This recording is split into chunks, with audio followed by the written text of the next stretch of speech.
Good afternoon and welcome everyone to this week. What a week it has been. Definitely an interesting week.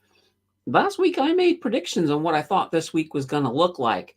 And I don't think we were I don't think we were far from the mark. I don't think we were that far off the mark. The question will be, what do we got in store for next week? Because it's kind of like the Bears won week 1, Bulls won week 2. Maybe September's going to look good. But of course, we got some stuff going on in this coming up week that certainly could impact the market. So we're going to talk all about that. We got the news. We got news on everything from the airstrike to what the banana bread is going on with these fake taxis. So we're going to cover all of that as we go through the day as well. We're going to talk, of course, about your guys' questions. We're going to answer stuff. We're going to talk a little bit about what's coming up on the channel. We're going to talk about a whole bunch of stuff. There's no end in sight to what we have to talk about today. So definitely, I am pretty excited. It is great that we are all here getting this going. Fantastic. All right. I do want to very quickly talk a tiny bit about Blossom. So Blossom, as you guys, most of you know, it is that social media app that is designed for investors, made by, created, run by investors. It's fantastic. It is you go there, you talk about finance. You can link your profile to them, which is really cool, so that people can see what you got. I do have the 0 to 100K challenge linked to it, so you can go there to see that and get updates as we move along. If you have not yet tried Blossom, definitely click on the link down below after the show, of course. Come on over. Give me a follow. I'll follow you back. Always interested to see what you guys are saying over on Blossom. And, of course, we also have our Discord as well. So there's a link down there as well for the Discord. Always fun on the Discord. It's actually, we had a slow week. We had a slower week than normal on the Discord. So my challenge to you guys is to rock out the Discord this week. Let's see it explode. Let's see it explode. I can't wait. Anyway, let's very quickly, let's jump into chat here for a moment, because I see we got a whole bunch of stuff already popping. Starting with Jonathan. Jonathan is in first today. And am I late? Am I? No, Jonathan. You are early as usual. So that's kind of a fun thing. And by the way, this is the last this week of the summer. Next week, we will officially be in autumn, in fall, whichever one. What do you guys call it? Do you guys call it autumn or do you guys call it fall? I think it depends. Maybe it depends on where you live in the country. So I tend to call it autumn for the most part. But, I know a lot of people that call it fall too. So just curious. You know what? Oh, God, should I do it? Yeah. Let's do it. All right. Autumn. We'll just call it autumn or fall. All right. Whoops. That's not what I wanted to do. I accidentally clicked on the Q&A. There we go. I wanted this one here. So is it autumn?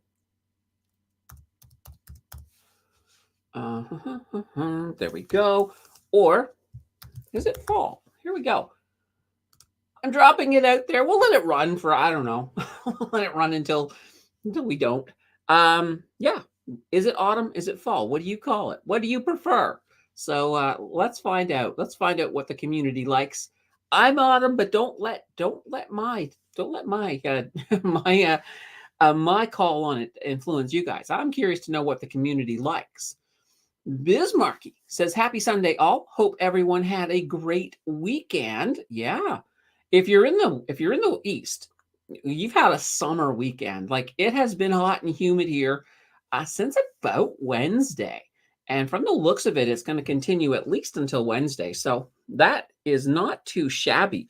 It was pretty warm out there. Even today, it's pretty darn warm outside. Prairie says, "Good afternoon, fellow investors, and a happy Sunday afternoon to all." Yeah, absolutely. Jonathan says, "Let's get financial." All right, let's get our finances on, folks. Let's do it.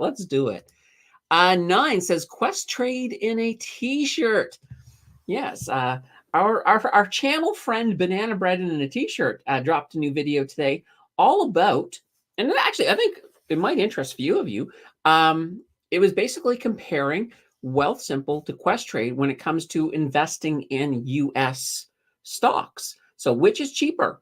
And obviously, in this, spoiler alert, Quest Trade did win based on, of course, you can use that Norbit. You can use Norbit's Gambit over on Quest Trade. You can't use that on Wealthsimple. So that definitely won. Now you can also use Norbit's Gambit over on National Bank. So I'd like to actually see the math between National Bank and and Quest Trade just to see how that would look.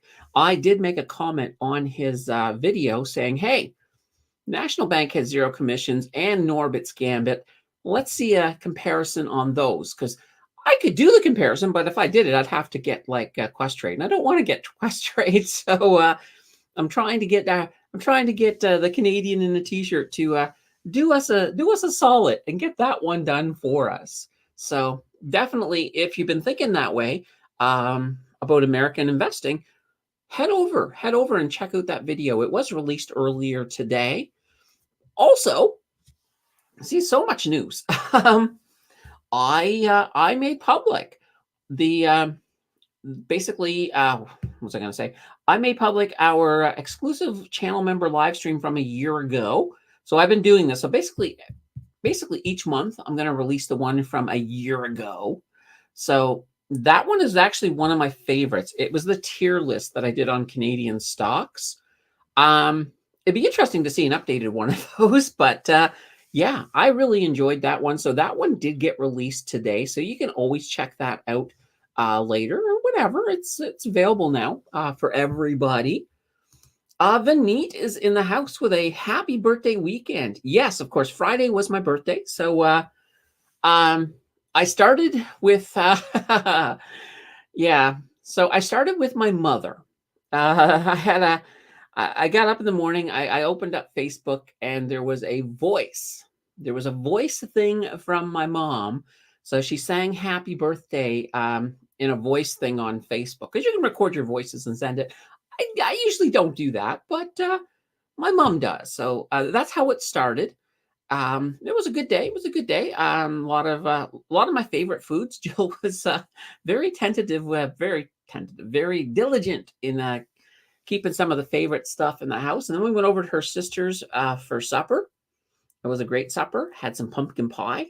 Love pumpkin pie. I'm not a cake person, so no cake at all for my birthday. But it was good. It was a good day.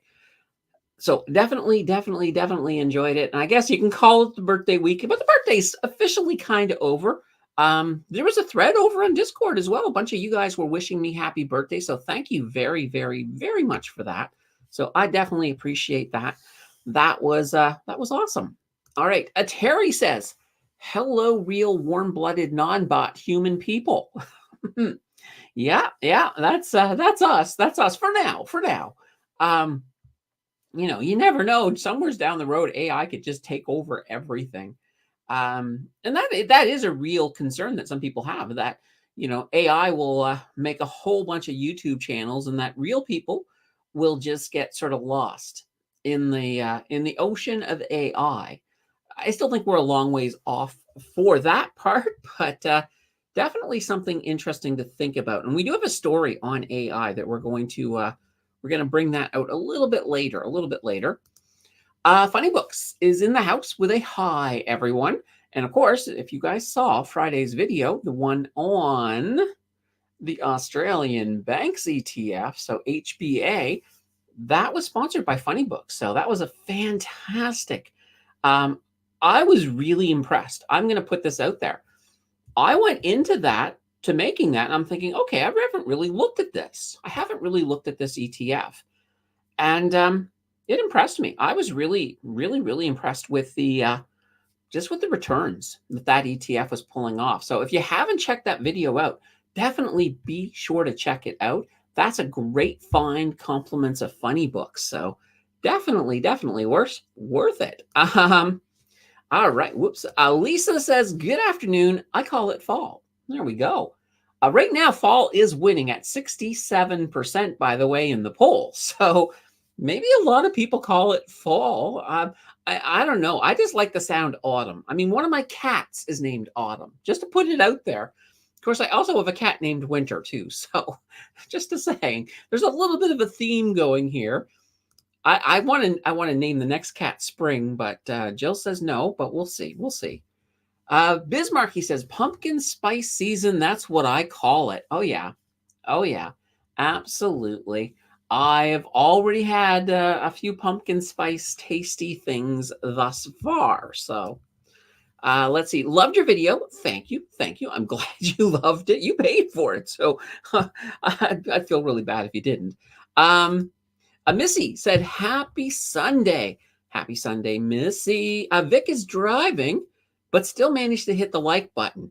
Yeah, absolutely. And if Vic can hit the like button, if Vic can hit it, I'm learning to talk today. If Vic can hit that like button while driving and not causing an accident, you guys can all do it. You can do it. It's not a problem. Missy says, I do Norbit on Questrade. Yeah, exactly. So as far as I know, and correct me if any of you guys know know of any others. As far as I know, it's Questrade and National Bank seem to be the only ones I know of. There could be some others out there that you can do it, but it seems to be just these two. 9 says, how does linking your brokerage account to Blossom work? All right. Well, it's basically and keep in mind, Wealthsimple is pretty much the only one that it can do in Canada. So I have to do because the challenge is in National Bank, I have to do that manually. I have to manually enter it. But they're the only ones that have provided the API to Blossom. So what happens is if you hook it up, people who view your account, they only see percentages. So they don't actually see how much money you have or any of that. But they could see, for example, if you had 5% of Canoe, they would see that you have 5% of Canoe. And they'll see everything they see is relative. So, it'll show oh, you're up, say you're up 7%. It'll show you're up 7%. Now you have that option to see that, or you can toggle it as well to see your cash amount. So it will show you that, but it doesn't show that to anybody else, only you. So and it's a simple thing. You don't and keep in mind, guys, when it comes to Blossom, there's people that are like, I don't want to hook my brokerage to it, and that's perfectly fine. You can just use it as a normal social media app. Using it for talk about different things. Now, some people don't like Blossom. I will put that right out there. I know my mod, JJ, does not like Blossom very much. And that's fair enough. Because I always look at it this way. Anything you put out there, whether it be a social media app or whether it be some program, you're going to get people who love it. And you're going to get people who hate it. And that's perfectly fine. And trust me, if you don't like it, I'm not going to be offended. I may be an ambassador, but I'm hard to offend. I'm pretty hard to offend. I strongly believe that everybody has a right to like and dislike anything they want. That's kind of my mantra. All right. Oh, Prairie's bringing this up early. Spring ahead, fall behind. So so Prairie's choosing fall, but is also thinking about that time change that's coming up. Don't want the time change. I'm so over the time changes, to be honest. I think it's time. I really do, to do away with daylight savings time. I think let's just stick on one time all year round. I think Saskatchewan does. So why can't the rest of us? Now, I will say, I know that I think Doug Ford in Ontario came out and said, yeah, we'll do it if New York does it. So this is up to the U.S. I think partially because of the way trading works. You're not going to see Canada get rid of it until the U.S. does. So that's, yeah. And I don't know how serious the U.S. is even when it comes to contemplating it. So that could be sort of a big issue. But speaking of the United States, Well, we got our first news story that is coming out of the United States. So, inflation roundup, that's what I call it. So, we of course had a couple of reports that did drop this week from the US. The first being the Consumer Price Index, so the CPI. Now, this was kind of interesting. So, year over year, we were expecting that to come in at 2.6%. It did beat it. It came in at 2.5%. So, that there is absolutely fantastic. Last month, it was at 2.9%. So, inflation is moving in the right direction. Month over month, we were expecting 0.2%. It came in at 0.2%. Last month, it was 0.2% as well. So, that's perfectly fine. That all worked out exactly as we were expecting. But there's always a but, isn't there? When we look at core CPI, so that's after we strip out food and oil, well, that didn't work out exactly as planned. Year over year, it was fine. We expected 3.2. It did come in at 3.2, but on the month over month, we were expecting a 0.2%, came in a little hot at 0.3%. And now a lot of the reasons for that is because of shelter costs.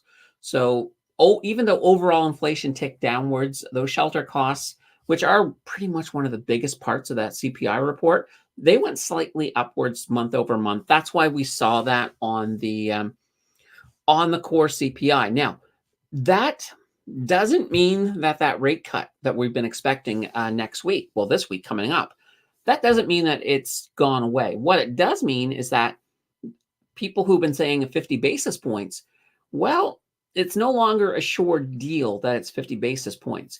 After this report, people went straight back to, yeah, it's 25 basis points. But people are starting to sort of move a little bit in opinion. So I think right now, most financial odds makers are saying it's about a 60% chance of 25 basis points. So 40% chance of 50. That's interesting. So we could get a surprise. I think the market right now kind of has 25 priced in. So if it does go to 50, that could be very good. Could be an interesting day on the market. We'll put it that way. Now, we also had PPI. So the Producers Price Index, that came out as well. So this is what they call wholesale inflation, because these are the wholesalers. So month over month, we were expecting 0.2%. And we got 0.2%. So that was fantastic. Even though last month we did come in at 0.0%. That's, it's up from last month, but we were still expecting that. We were expecting that, so that's no worries. But core, this is where we keep running into core. So we expected 0.2% on core. We got 0.3%. So core came in a little bit hotter as well. Once again, just more of us thinking that September 18th is probably going to be a 25 basis points. And that's fine. That's fine. So we will, of course, see what that is going to be on the 18th of September. So this week, we will have that. That's going to be fantastic. Well, that's going to be the big, that's going to be pretty much the biggest catalyst that we're going to see coming up in this following week. Now, normally I mention what's going on at the end, towards the end of the news, but since we were talking about that, the only other thing we have in the US coming out is retail sales data. That's dropping on Tuesday. Up here in Canada, though, we actually have our CPI and our PPI both dropping. So CPI on Tuesday, PPI on Friday. So there we go. That's what's coming out next week. All of that fun stuff. Lisa says, what about staying on daylight savings time all year? I mean, I'm okay with either or. So I'm not saying like get rid of daylight savings time, but get rid of the switching back and forth. Either stay on, I don't care if you're on daylight savings time or if you're in standard time. It doesn't matter to me as long as it's the same. As a cat owner, I'm going to put it down to cats. When that hour changes, the cat doesn't realize that. So, when we fall back, it just means that, actually, this will be better, but in the spring, it means the cat's going to get me up an hour earlier, or get Jill up or just mess around. So it's one of those things. I'm like, I just want it the same. I just want it the same. Funny Book says, I had a milestone on Friday. I sold PLZ REIT for RMAX, my first sell ever. I am a new do-it-yourself investor under a year. Nice, nice. Yeah, RMAX is let me just say, tomorrow, not tomorrow, well, tomorrow the channel members will be able to see the new video, but Tuesday, that video is on REITs, REIT ETFs. So obviously, I don't have to say anything. RMAX is going to be in it. You guys know this. There's, it's not a spoiler alert. It's just it's a no-brainer. So actually, one of the funny things is when I went into this, I actually thought there were more REIT ETFs than there are. There weren't a lot. So we do have that coming out on Tuesday. I can't wait. I think it's a fantastic video. So that'll be kind of cool. Prairie wants to know, Funny Books, did you sell it at a loss or a profit? Now I'm thinking it's probably going to be at a profit because I know REITs are starting to they're starting to pick up. They are starting to look better and better. And here's the beautiful thing. We are just at the beginning. It's not like we're at the end of the rate cuts. We're at the beginning. And, we're probably going to be able to ride this through 2025 on these REITs. And I think that's absolutely fantastic. I can't wait. I'm looking forward to seeing what they do in 2025. And let's see. Prairie says, I sold PLZ as well. Still in the red since taking my position. Oh, dear. Yeah. But, it makes sense to go with something like RMAX just because it seems to be surfing that perfect line where it's not losing as much upside potential as you would expect it to lose. So, and in addition, you got all of them dividends coming in. So that's not too shabby at all. Funny says, yeah, profit. Yes. And Prairie saying, sweet. All right. Well, we got more news. Let's jump to our next story here. All right. So this one, I like to call it AI fact checking. So OpenAI, they have out of the blue, they've got a new model. So this new model, it's basically that strawberry model. If you've been following AI, there's always been this rumor that they've been working on something called strawberry, but it is actually going to be called ChatGPT 401. So this one is different. So it will be slower, which you're thinking, what? It's a new model. Why is it going to be slower? There's a good reason. So this one is actually going to be slower because it's taking its time. So when you ask it a question, it will take its time to research it thoroughly, prepare an answer, fact check its answer, and then deliver it to you. So, it can take, like maybe 20 seconds, maybe 30 seconds. It's not going to be instantaneous. So one of the things OpenAI is saying is that if you've got a basic question, just stick with your regular ChatGPT. But if you have a more complicated question, then you're probably going to want to use the strawberry or the O1 to get your answer for that. So that's kind of cool. Now, here's the interesting thing. So unlike current AI models, basically, because when you're looking at like ChatGPT 4, what it does is it uses patterns within its large language model and predictive patterns to determine what the right answer is. That's kind of the reason why hallucinations can happen, because it's just looking for the patterns, it's pulling them together. It looks brilliant. It looks like it's super smart, but it really isn't, but it's really good at finding patterns, of course. So this new model will actually use critical thinking to work through the questions, which of course is going to lead to a lot less hallucination. So the data is going to be a little bit more accurate. Pretty much that would be the best way to put it. Now, I will point out this model, it's actually 4 times as expensive to run as ChatGPT. So obviously, because it uses up so much extra power to do all the thinking. So I don't know how OpenAI is going to do it when they roll it out to the public. I think it's going to be sort of a limited, like you can ask so many questions an hour. It's going to be something like that. And the pro users will probably get more. Now, currently, I do have access to it. I do have access. So, we'll play after the news.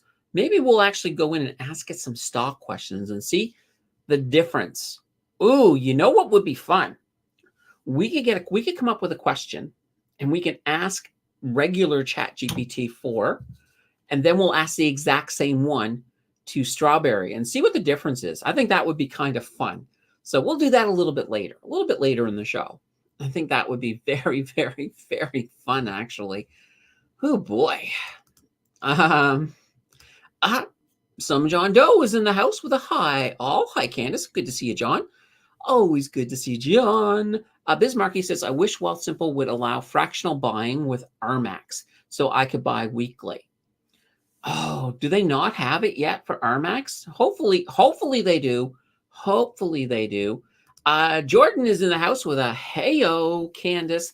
Hope you're well. Yes, absolutely. Absolutely. It's been a fantastic weekend. Birthday weekend. So things have been going pretty well. It's been a great weekend.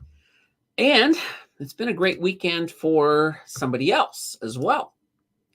Air Canada. So things were looking bleak. Things were looking bleak with Air Canada. And I had a lot of people talking to me.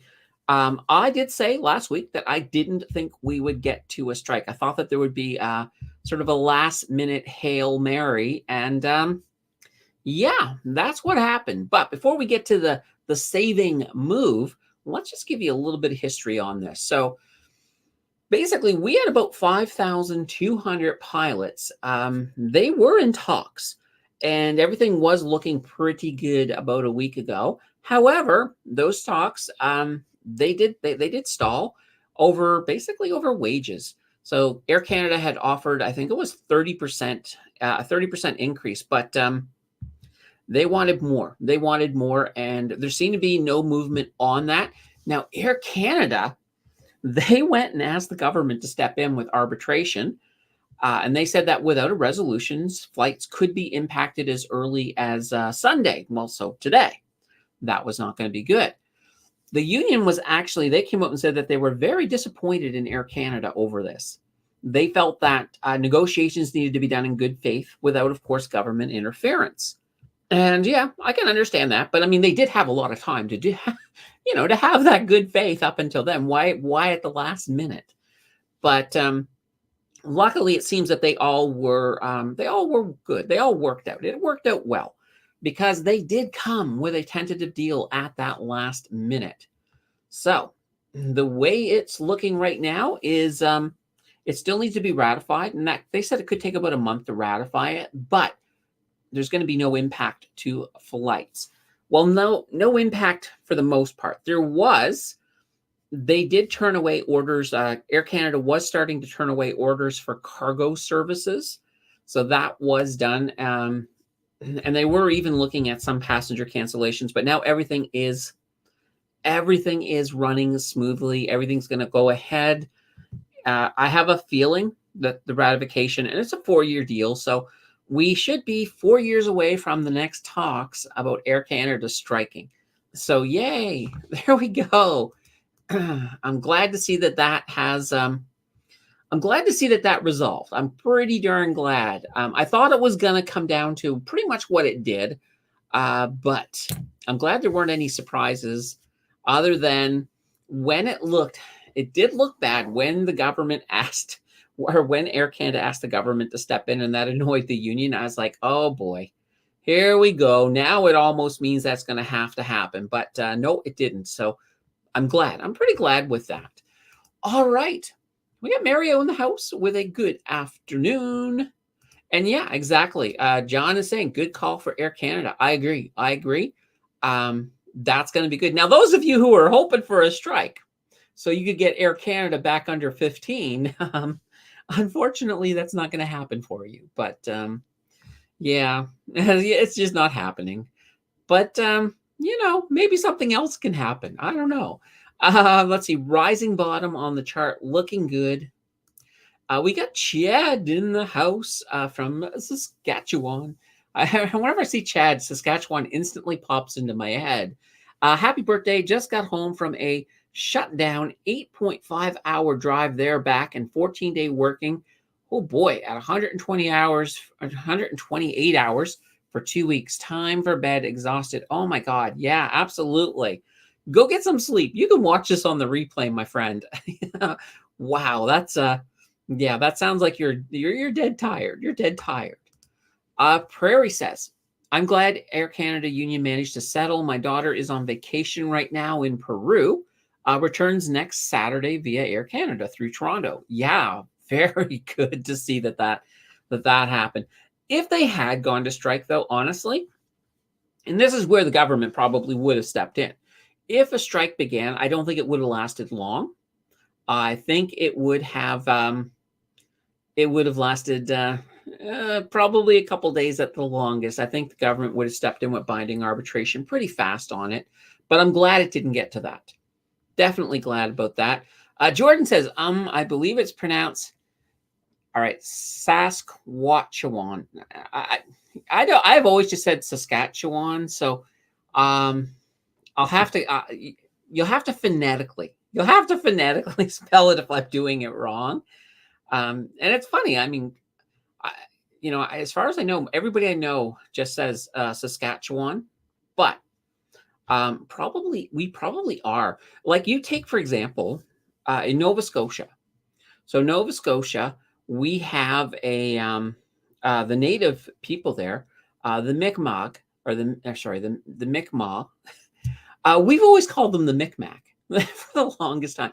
I mean, we've even have a big mall there called the Micmac Mall. So we have been absolutely mispronouncing their name for the longest time. But I think people are starting to get around now as people are getting more, what's the word? We're just getting more sensitive to, things that may offend people. So, Mi'kmaq is how it is. And I'm like, okay. And here's the funny thing. And this is kind of my response to this. I've been calling them the Micmac my entire life, and nobody ever corrected me. I've actually had I've had some pretty good native friends as well, and they never corrected me. Nobody corrected me, not until recently, when everybody started, saying, okay, we're doing this on so and so's ceremonial land. And then, then I start hearing the other word. The first time I heard it, I was like, Mi'kmaq, what is that? It's like, oh, wait a minute. That's the right way to pronounce Micmac. So, yeah. So anyway, Mi'kmaq it is. Now, I don't know. I mean, I think they're still calling that mall the Micmac Mall, but I'm going to call it the Mi'kmaq Mall. I'll do it. Why not? I don't actually bring it up very often since I don't live there, but yeah, that's fine. Let's see. Yeah, was that a potash mine? Oh boy. Oh yeah, it sounds like it was probably hard work in addition to all that time. Holy banana bread. Jordan says, I was just joking. Okay. All right. That's fine. John Joe says, yeah, me too. Micmac. There we go. Yeah, it's fun. Although I'll tell you a funny little story about, so this woman I used to work with, she was native. She was she, had a lot of connections. So every year they would get a bunch of fish. So lobster, scallops, like really big scallops, like a ton of them. And they had more than they can use. So she used to always come in and bring me like tons of it and saying, it's like you're an honorary member of the tribe. Here you go. I was like, oh, thank you. Some of the best tasting scallops I ever had in my life too. So that was not too shabby. Now that's not why she was my friend, by the way. Just want to point that out. It's not like, hey, I've got some free scallops and some free lobster. Would you be my friend? I would probably say yes, but it didn't happen in that case. Let's see. Sammer says, hi guys, good evening. Hello, Sammer. Good to see you. Oh, okay. Oh boy. Here's another one for me to try to pronounce. Uh Winuk Winuk Tagai. That's my chance. I could be really, really off on that, but we'll, we'll leave it like that. Please, anybody who I'm offending by mispronouncing stuff, please forgive me. Please forgive me. I am just not. I'm sometimes hard enough for me to pronounce my own words sometimes. John Doe says nice. Yes, yes, yes. All right, we got more. We got more news. We got more news. All right. All right. So interest payments. There was a report that came out about interest. So on Thursday, there was a new Stats Canada report that says that Canadians are spending more of their disposable income on interest payments than any time in the last 30 years. Holy banana bread. So yeah, apparently the interest-only portion of household debt payments represent 9.59% of their disposable income in the second quarter. Now, keep in mind, that's a Canadian average. I know there's provinces where the disposable income isn't that big, so that would be a higher number. Like in the Maritimes, I imagine that number is much higher there. So this here is the highest level nationwide since 1992, and it may capture the peak impact of what's proved one of the fastest run-ups in interest burdens in a generation. So I guess the only savings point is credit card debt to disposable income did fall this month down to 175.5%. Oh boy, that's a lot of debt. So that's kind of one of those big things. There is so much debt out there. And even though the economy looks like it's spurting along good, how much of that is just debt? How much of that are we just passing along? So, when we talk about GDP per capita and how how that's been falling, that's a recipe for a recession. And I don't think we're gonna get one because I think there's a lot of things that might come out. And we do have a story a little bit later, another story that kind of touches on where I'm going with this. But I think the government will do whatever it takes to avoid a recession, especially the current government. Like they absolutely it's kind of weird. I have a feeling that Trudeau that he thinks they can still win the election. I don't know why he thinks that, but I think he thinks. Now, this is maybe he fully understands it, but I think partially is that they're thinking, okay, well, as things keep getting better, people will start to take the blame off of the Liberal Party a little bit more. I still think it's too late. I still think it is too late.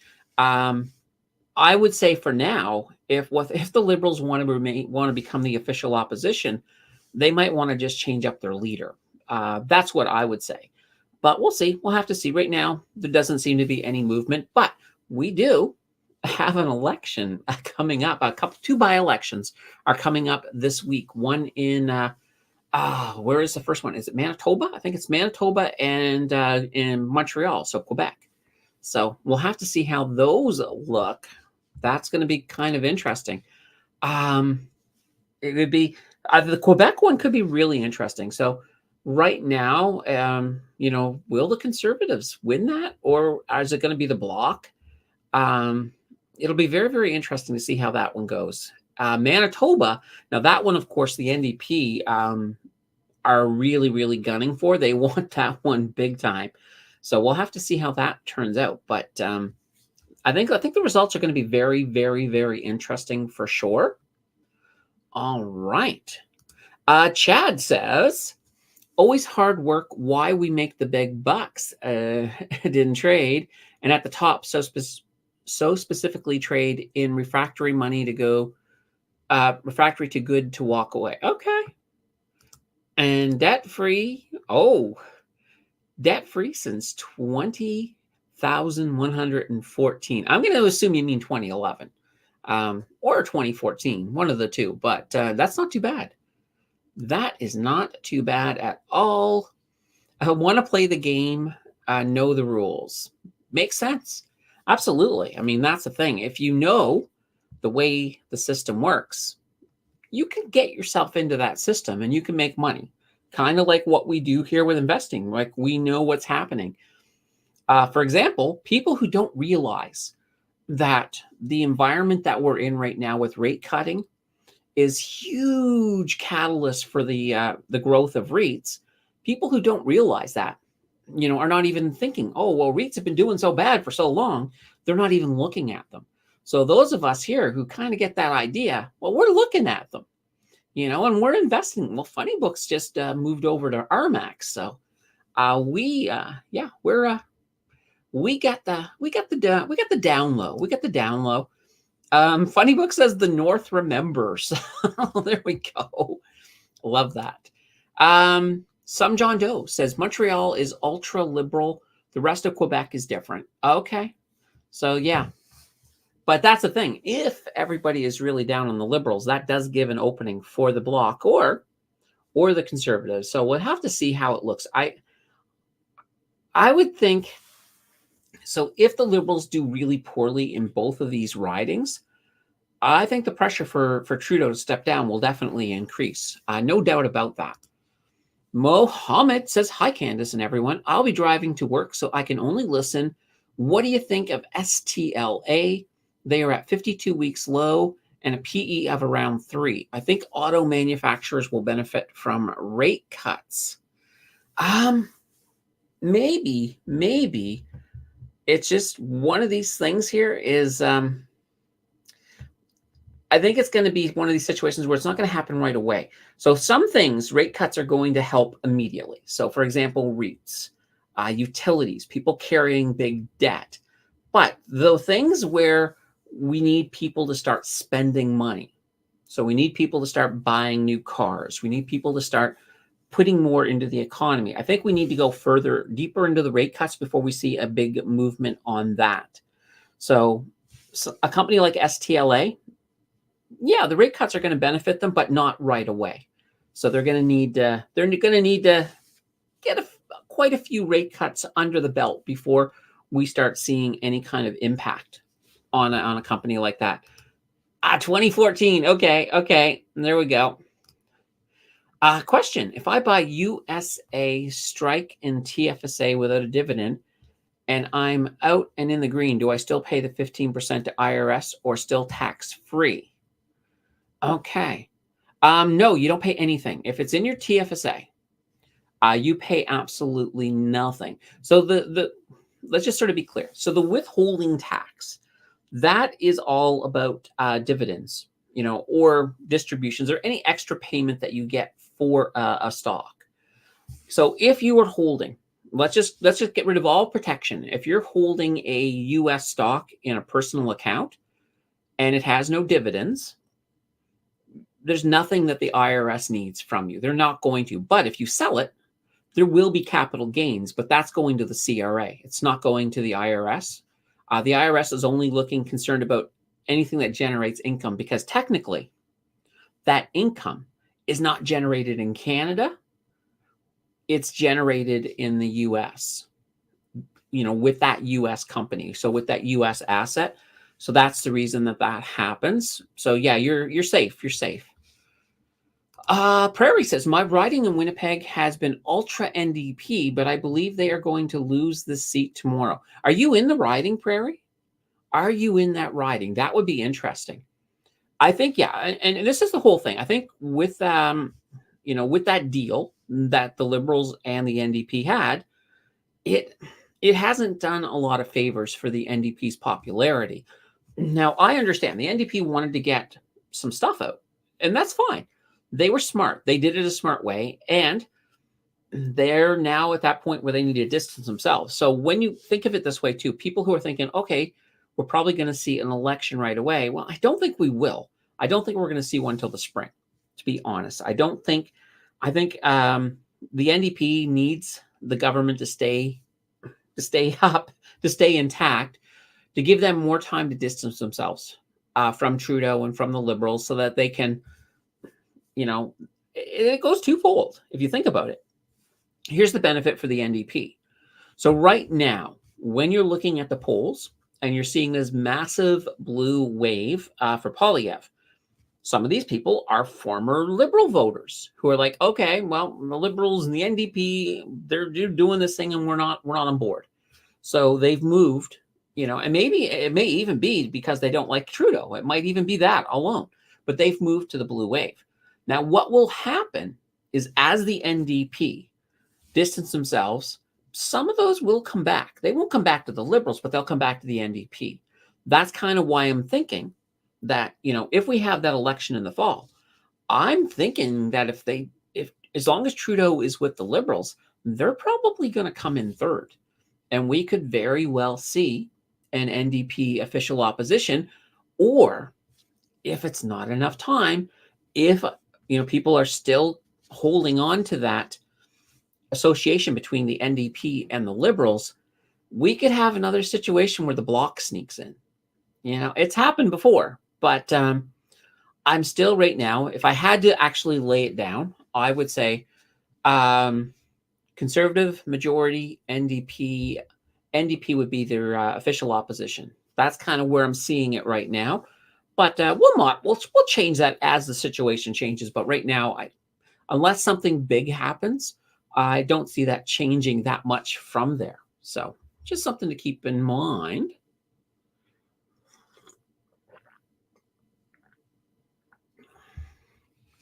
Oh, and here you go. Right from the source, Muhammad. It was Muhammad who asked that, right? Yes, it was. Okay. So yeah, Lisa works for Stellantis. And this is kind of where I'm going. Like they're swimming in inventory and struggling with the transition into EV. And that's that thing. People aren't buying yet. So we need the rate cuts to go a lot deeper than we have right now before you'll start to see a lot of an increase within buying. Now, there is, there is the chance that we may actually see a little bit of a retail increase with the holidays this year, because we'll have had some rate cuts already in the books. And, we'll talk about December and January here in a moment. I don't want to go too far because it's on my news stories. It's on my news stories. I don't know if it's not the next one. It's not the next one, unfortunately. Yeah, it's actually the last news story. Of course it is. John says, what is your take on gold? Bullish or bearish? I still think gold is going to do well for the rest of this year. So I am bullish for this year. I don't know about next year. I haven't really thought that far ahead, but for the rest of this year, I am bullish. I do think gold will have a stronger finish. Stocks. So yeah, what we're seeing is we're going to be seeing a lot more volatility. And I guess you're kind of asking the same question here as John. We're seeing a lot of volatility. I think there's going to be a good amount of volatility right up until that American election. Doesn't mean that we're going to have a red market up till that point. Doesn't mean that at all. Volatility just means that we're going to have a lot of swings. And I see a lot of swinging going on. Sort of, not Tarzan type swinging, but a lot of up and down. So and it's funny, I've been kind of bullish on September. And after that first week, I'll tell you, I almost wanted to flip-flop that opinion. Because I was like, oh man, that was a bad week. But last week did restore my faith a little bit in September. Now, I think, if I remember correctly, I think I said that September would be green, but just by a little bit. Looking at the entering price of the S&P or the TSX and where they come out. So I still believe that. I still think that we're going to finish in the green. October, I think, is going to be a little bit better. We'll still have a lot of volatility, but I think we'll have it'll be more on the green side than on the red side. So that, I think, is October. And then November, once that election's out of the way, I think things can finally settle down. And I think we're going to have a really strong Santa Claus rally this year. So I think we're going to finish the year in a very strong way. But, we have lots of time. There can be lots of different things that can happen between now and then. We'll have to see. Let's see. Lisa says a lot of rumors that Stellantis is going to ditch some brands as well. Yeah. You see, now that it could be interesting. So, like I said, with STL, the time is not STLA. Sorry, the time is not right now. And when we got stuff, and this is some insider information here, well, sort of insider. It's not deep insider, but it's surface insider. This to me makes me think, maybe sitting back on this one, maybe sitting back on the STLA for a bit. All right. Let's see. Prairie says, yep, voted early before my daughter left for Peru. Nice. All right. Okay. Just tired. Got Apple phone with pineapple thumbs. So capital gains, thinking tax loss harvesting. I get it now. Okay. Perfect. Whoops. I almost jumped over Prairie. Let's see. While the riding has primarily always been NDP, I believe it was 2011 they lost the seat before it went back to NDP. So it could happen again. Yeah, exactly. And that's the whole thing. Once Polyev forms government the next time, there's going to be a lot of pressure. He has to do a good job. He can't just sort of take it, get the majority, and sort of roll back. He's got to do a really good job when he's in there, just to ensure that they keep a lot of these seats, because some of these seats are protest seats. Are going to be protest seats against Trudeau, no doubt about it. But if he does a good job, maybe they can stay, in his favor. Otherwise, you could be looking at a situation where you have a majority Conservative, and then the next one could be a minority again, which is fine. I mean, minorities can work. It's just, you have to make a little more deals. And a lot of times with a minority government, we, the people, get some of the better stuff out of it. Like dental care that's coming out of this. Like I'm absolutely on board with dental care. I think it's a good idea. Let's see. Lisa says, we began the launch of the Charger EV almost 10 months ago and are still struggling to get them off the line and onto dealer lots. Delay after delay. Eek. Yeah. Now, I mean, as part of that, I'm going to assume part of that might even be some supply chain stuff that's going on there as well. But Lisa would know. Let's see. Chad says, NDP, the most spineless party out there. Don't get me going. Okay. Let's see here. So I live Moose Jaw, Saskatchewan, work Fort Mac. Please tell me how many EV charging stations are there? Have to drive with a gas diesel generator and back of the box to charge my EV. Yeah, that's kind of funny. Well, that's part of the whole issue, right? We need to have more charging stations. And I think that's one of the big things right now, that the government realizes that there needs to be a push to put in a lot more of them, because we can't switch to EVs if there's no way to charge.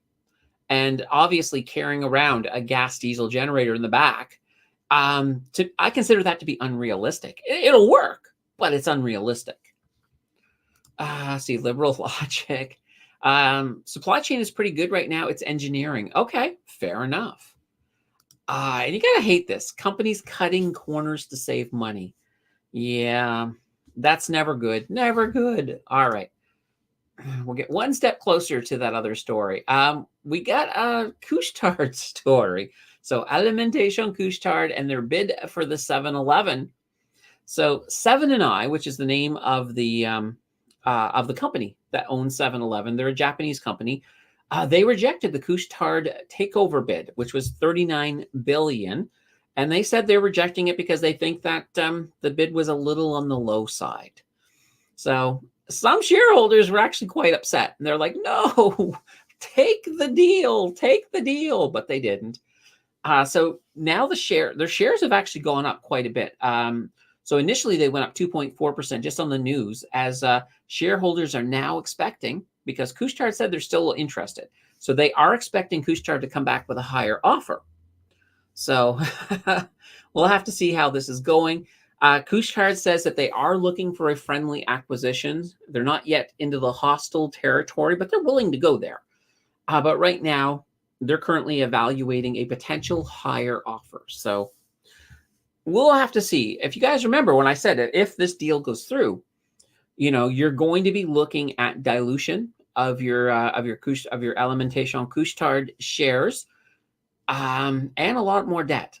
So that could be a situation. To me, this is the way I look at it. It's not a situation to sort of say, okay, forget about ATD.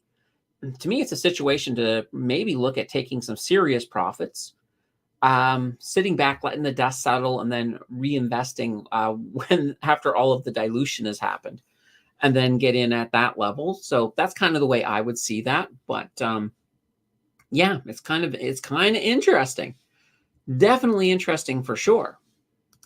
Let's see, NDP, Liberal, PC, the lesser of three evils. They're all corrupt. Let's see, there's no infrastructure up there. Yeah, it's kind of the thing, right? I mean, politicians are politicians, and a lot of them, it's not even because, you hear about it in the US. The US, that most things are run by lobbyist groups. It's no different here. It's no different here as well. So just something to keep in mind.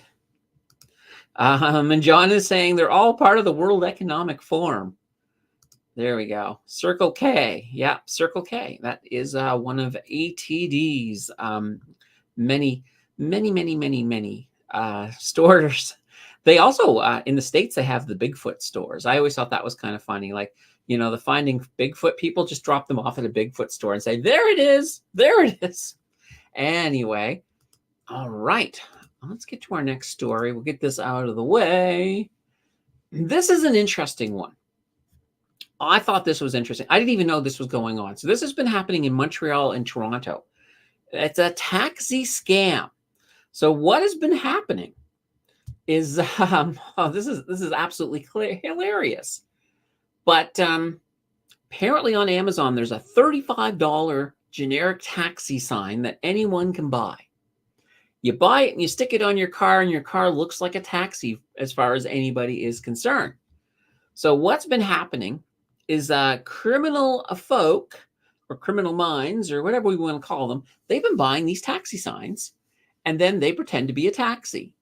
So, the passenger or the mark, I guess if, they're more a mark than a passenger, they get in and they pay for the ride with their debit card. That's normally how it works. Well, the driver is recording the PIN as you're using it, and they do this swift little thing where they swap your debit card with a fake one. So they would have fake ones for all the different banks, and they'll just hand you a card back. It'll look like your card, and you'll put it away, not even thinking about it, because you're on autopilot. And they'll drop you off, and then they're heading straight to the ATM, and they're taking a withdrawal, hopefully as large as $2,000. They'll start at $2,000 and work their way down, or maybe they'll look at your balance. But most people have no clue. By the time you realize it's not your card, they've already made their withdrawal, and they're off to the next person. So it's just crazy. It's crazy that this is happening. So the risk of being scammed during routine trips is growing.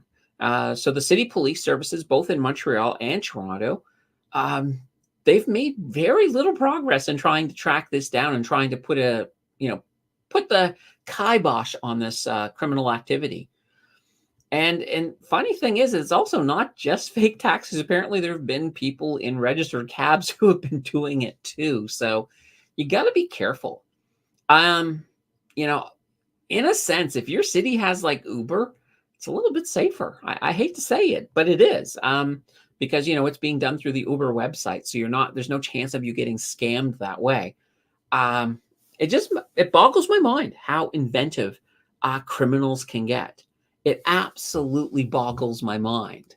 But yeah, it definitely happens. Let's see, down $75, Circle K. Then what about share dilution? Well, share dilution is just simply a way for them to make a whole bunch more money, because this is going to be a big deal if that goes through for Couche-Tard. All right. I just heard Trump was shot at again. Seriously? Oh, boy. Well, all of his outside things now, he has bulletproof glass. So hopefully that that was enough. Oh, boy. The world just keeps getting weirder.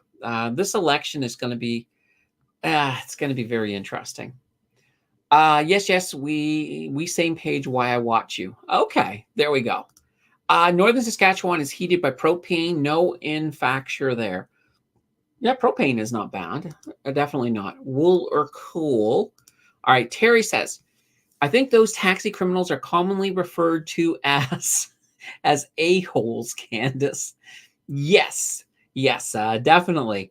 Um, it's just one of these things. I mean, luckily right now it's limited to Montreal and Toronto, but I imagine I wouldn't be shocked if they start popping up in all of the other bigger cities, like Montreal, Quebec City, Ottawa, you name it. I think it's going to be, I think it's going to be big. I think it's going to be a big problem. Let's see here. I don't hand my card to anyone. You can bring the machine to me. Yeah, that's the thing. Don't give your card up. Absolutely. So scary for him. He was at the golf. So somebody shot at him at the golf course. Wow. I'm assuming that they missed. I'm assuming they missed. Otherwise, this conversation would seem like it would be going a slightly different way. So I'm going to assume. Bismarck, he says, Trump has cement in his head. He will be okay. Sometimes Quebec City, I doubt. Okay, fair enough. And I know, like I've been in most of the Canadian big cities. Quebec City is one that I have not spent a lot of time in. But yeah, Vancouver for sure. Even here in Ottawa, yeah. But I'll tell you, a lot of places, I know I can't remember the last time I've used a cab. It's all been Uber or Lyft nowadays. So yes, he's okay, thankfully. Okay, just like, what the heck? It's weird. It's weird. The world is definitely having an interesting time for sure. All right. That other story I was talking about, and yes, we're using the Tiff Macklin Beaver again. So yeah. So CIBC has come out and said that they believe that the Bank of Canada is going to jumbo size the rate cut in both December and January to 50 basis points each month. And the reason they say they're doing that is because they're going to need to do that to starve off inflation, to starve off a fall into a recession.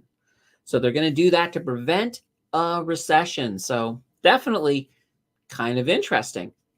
So, and the lender, so basically, the lender, CIBC, they're expecting the central bank to end the easing cycle next June with a policy rate of 2.25%. That's not too shabby. I'd love to see it get down that low. Yeah, this is one of these things like it is possible. It is possible because, as I said, they don't want a recession. And if jobs keep getting worse, if unemployment keeps going up, I can see them doing this. This is not outside of the realm of possibility. So that's kind of interesting.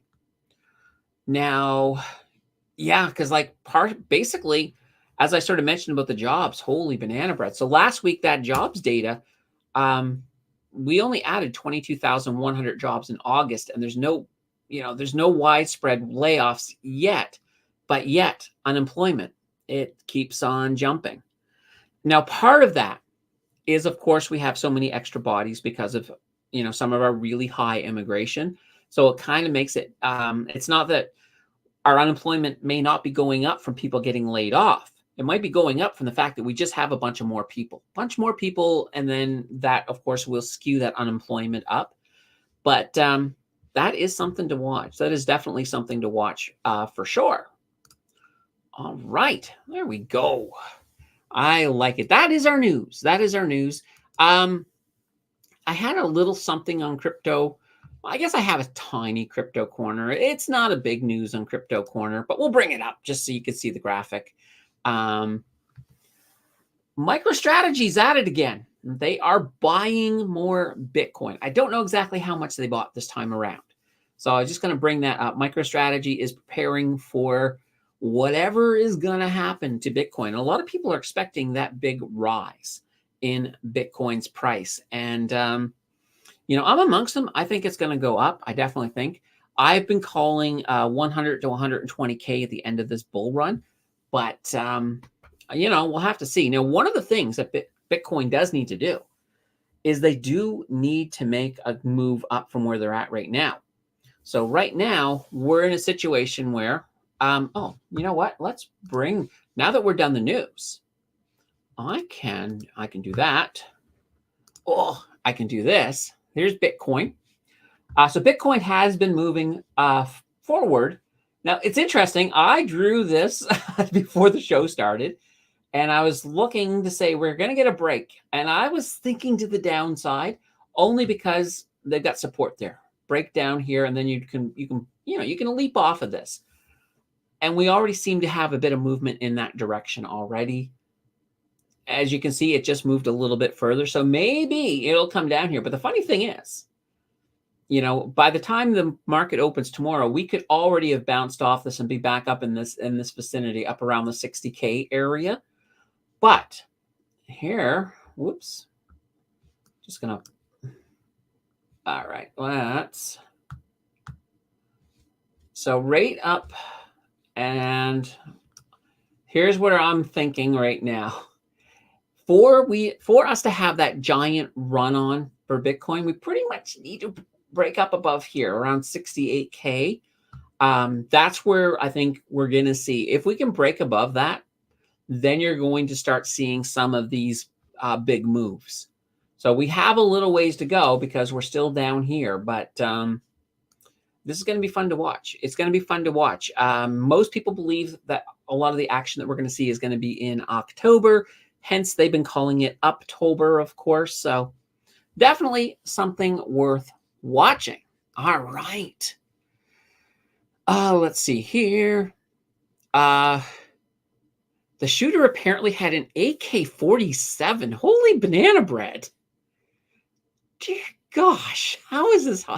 This is weird stuff. I don't think it was TIFF. No. Oh, the picture. Never mind. That's when we're trying to combine a couple of topics together. Let's see. They're trying to silence Trump, obviously. Love your graphics. I know it's fantastic. I've been having a lot of fun with my graphics. Oh. All right. I remember what I said that we would do once we got to this part here. All right. Give me a second here. All right. Just going to bring this over here. Oh, here's a funny thing. So you can sort of see right now, we've got translating to French and English. I have one person on my videos who responds to me in French. I really don't speak French. So I translate it, then I write my response and I translate it back into French for them. So that is fantastic. All right, which one am I in right now? I am in, okay, right now I am in GPT-4o. That's the normal one. All right, so we're going to ask the same question to both GPTs. So let's just see here. Can you list, let's just say 4. Can you list 4 stocks with huge total return potentials, with a combination of solid growth and let's say, I'm just going to put half decent dividends. All right. I'm going to highlight this first here. All right. So this is regular ChatGPT 4. So we're just going to put that in and bang, right away. We got a bang. So I didn't actually tell it where to look, but so right now it gave us a couple. It gave us Microsoft. It gave us Brookfield Infrastructure Partners, Enbridge, Apple. Interesting. Probably not what I was going for, but let's try. I'm going to open up a brand new window. And we're going to go to the new model. So this here is the O1. We're going to drop in the same question and see what we get. Now you'll notice it's taken time. It's actually up there thinking. It's considering stock options, weighing stock choices, evaluating company choices. So it's doing some stuff. All right. So it's actually come in a little bit. Like it's gone with a US group. So it has Microsoft. I agree with Microsoft. I think Microsoft's a great stock. And now it brought in Broadcom, AVGO, interesting. AbbVie, another interesting choice. I do like AbbVie. Next Era Energy, so NEE. So I would have to look into these. But we got completely different responses. So this one, it actually took the time to think about it. So that's not too shabby. Not too shabby at all. Let's see. Yeah, Tiff Mac. Printer goes brr, Bitcoin goes up. Missy says, happy birthday. Thank you. Thank you kindly. Hello. Looks like I'm late, says Jersky. All right. Oh, and here we get some little gifty things happening. Great video on Hamilton HBA. Thank you, Mario. Thank you. Although all of the credit has to go to Funny Books on that one, because that was her sponsored video. So I like it. Andrew says, everyone hit the like button. Oh yeah, I'm gonna have some coffee, guys. Hit the like button. Okay. Chad says, so can someone tell me if I buy an EV and it's a cold snap in Saskatchewan, minus friggin' banana bread 48. Oh boy, how much battery kilometers I get? That's a good question. That's a really good question. My understanding is you get temperatures like that, and it does impact your battery time for sure. So that is something, and I think that's something they really need to sort of work on, because we got a good 4 months of pretty coldness here. It's kind of like, yeah, that's kind of Canada. You have 4 months of good temperatures, 4 months of crappy temperatures, and then mud in between. That's pretty much what we have. Oh, is that how many they bought? 18.3 Bitcoin last Friday. Nice. Now it's something like 2. They have an insane amount. I have to update the numbers. Maybe I'll have a story on that for next week, because that to me is just like, wow, they're preparing. They're definitely preparing for sure. Let's see. BTC is average 44% per year in the green. Yeah. No, they've been doing fantastic. Absolutely. The problem with Bitcoin, and this is the only problem I see with Bitcoin, is that if you can't handle that volatility and you get sort of freaked out when it does, do a little bit of a dive, because it dives fast sometimes. That's where, if that's going to shake you out, then you probably shouldn't be in Bitcoin at all. There are other assets out there that you can invest in that will maybe not give you as high as a return as Bitcoin, but you won't get shaken out like that. So it's always one of those things that with Bitcoin, if you are someone who gives into your emotions, Bitcoin may not be the best, but you could probably, maybe go with a spot Bitcoin ETF and just sort of put it on the side, dollar cost average into it and forget about it. That's not a bad way. Or you could do that. Technically, you could do that with Bitcoin too. It depends on what you're going to do. Like, I know, like, anytime somebody uses my ShakePay code, it just goes into Bitcoin on ShakePay. It just sits there. Simple as that. So just something. So by the way, if you want to sign up with ShakePay, that link is down below. Like, all my affiliate stuff is down there. Anytime you do use it, it does help the channel. So honestly, I almost never pitch them anymore, but they're there. They're there for sure. Jungle is late. Oh my. Yes, you are. A little bit. But you know what? That's the beautiful thing. The replay is there. So we're all good. Let's see. Yep, Trump was shot at near his Florida golf club. It's on the news right now. Okay. Yeah, there we go. Well, hey, we could bring up, whoops. Let's actually do that. Let's go to news. Let's bring up the Canadian global news. That's probably fine right here. Yeah, here we go. So Donald Trump was subject of an apparent assassination attempt at his golf club. Oh boy.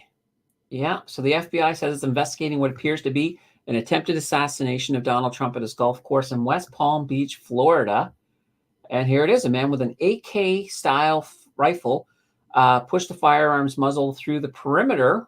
Okay. That's probably why they missed, if they were trying to push through a fence. Good. That's a good thing that they missed. I mean, I don't want to see anybody get hurt. Yeah. Oh, so apparently the U.S. Secret Service opened fire back. All right. I wonder if the person is caught. Oh, they fled. So they dropped their weapon and fled in an SUV. They were. So they were later apprehended in a neighboring community. All right. Or county. Okay, good. They got him. Good stuff. Holy banana bread. See, you never know what's going to happen even on the show. All right. Sammer says, I bought 0.18. Well, you know, I've heard many people say all you need is 0.1 Bitcoin, and you know, and you'll love yourself by 2030. So we'll see. We'll have to see. Sammer, the Bitcoin bull.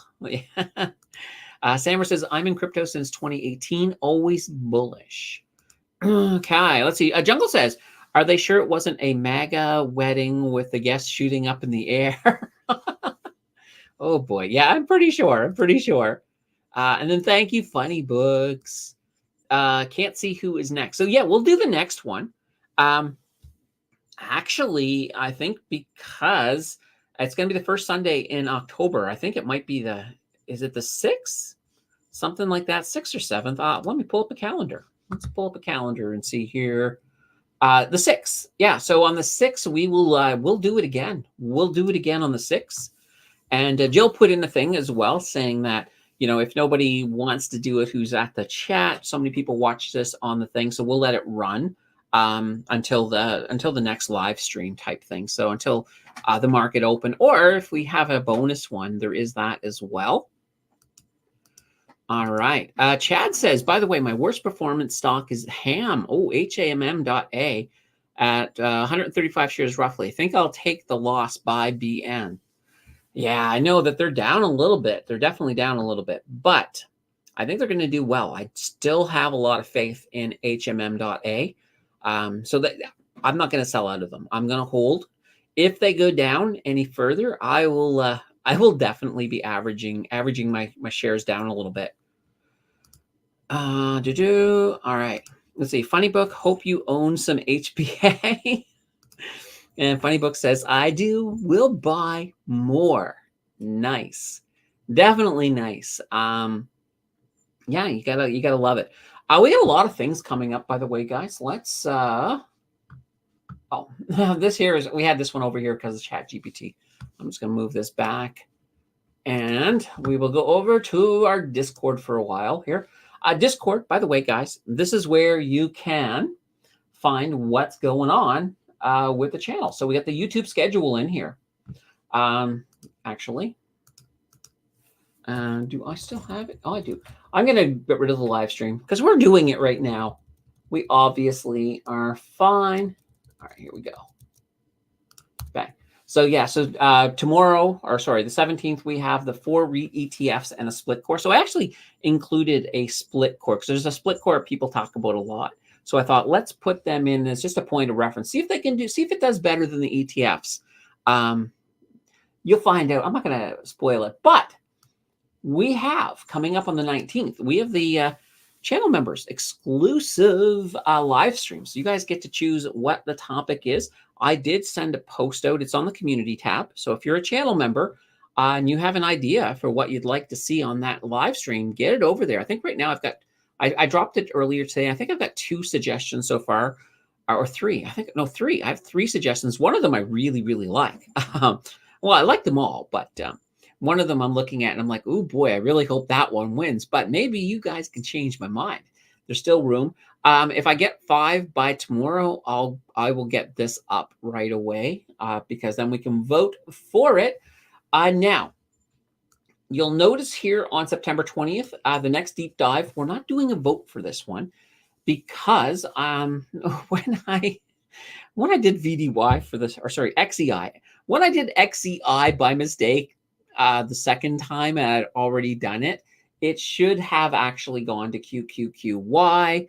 And I had promised I would get back and get this one done. So we're doing it September 20th. So we'll have voting back for the next deep dive soon enough. But for now, we're going to get QQQY done on Friday or Thursday if you're a channel member. All of that fun stuff. We are also going to have pretty soon, and this is once again channel members, the final video of the month on September 27th. You guys get to pick that. So whatever the heck you guys want, it can be a deep dive, it can be a list, it can be anything, as long as it's finance, because everybody gets to watch this video, channel members and non-channel members alike. I will get the voting out for that pretty much as soon as once I put this one up for voting.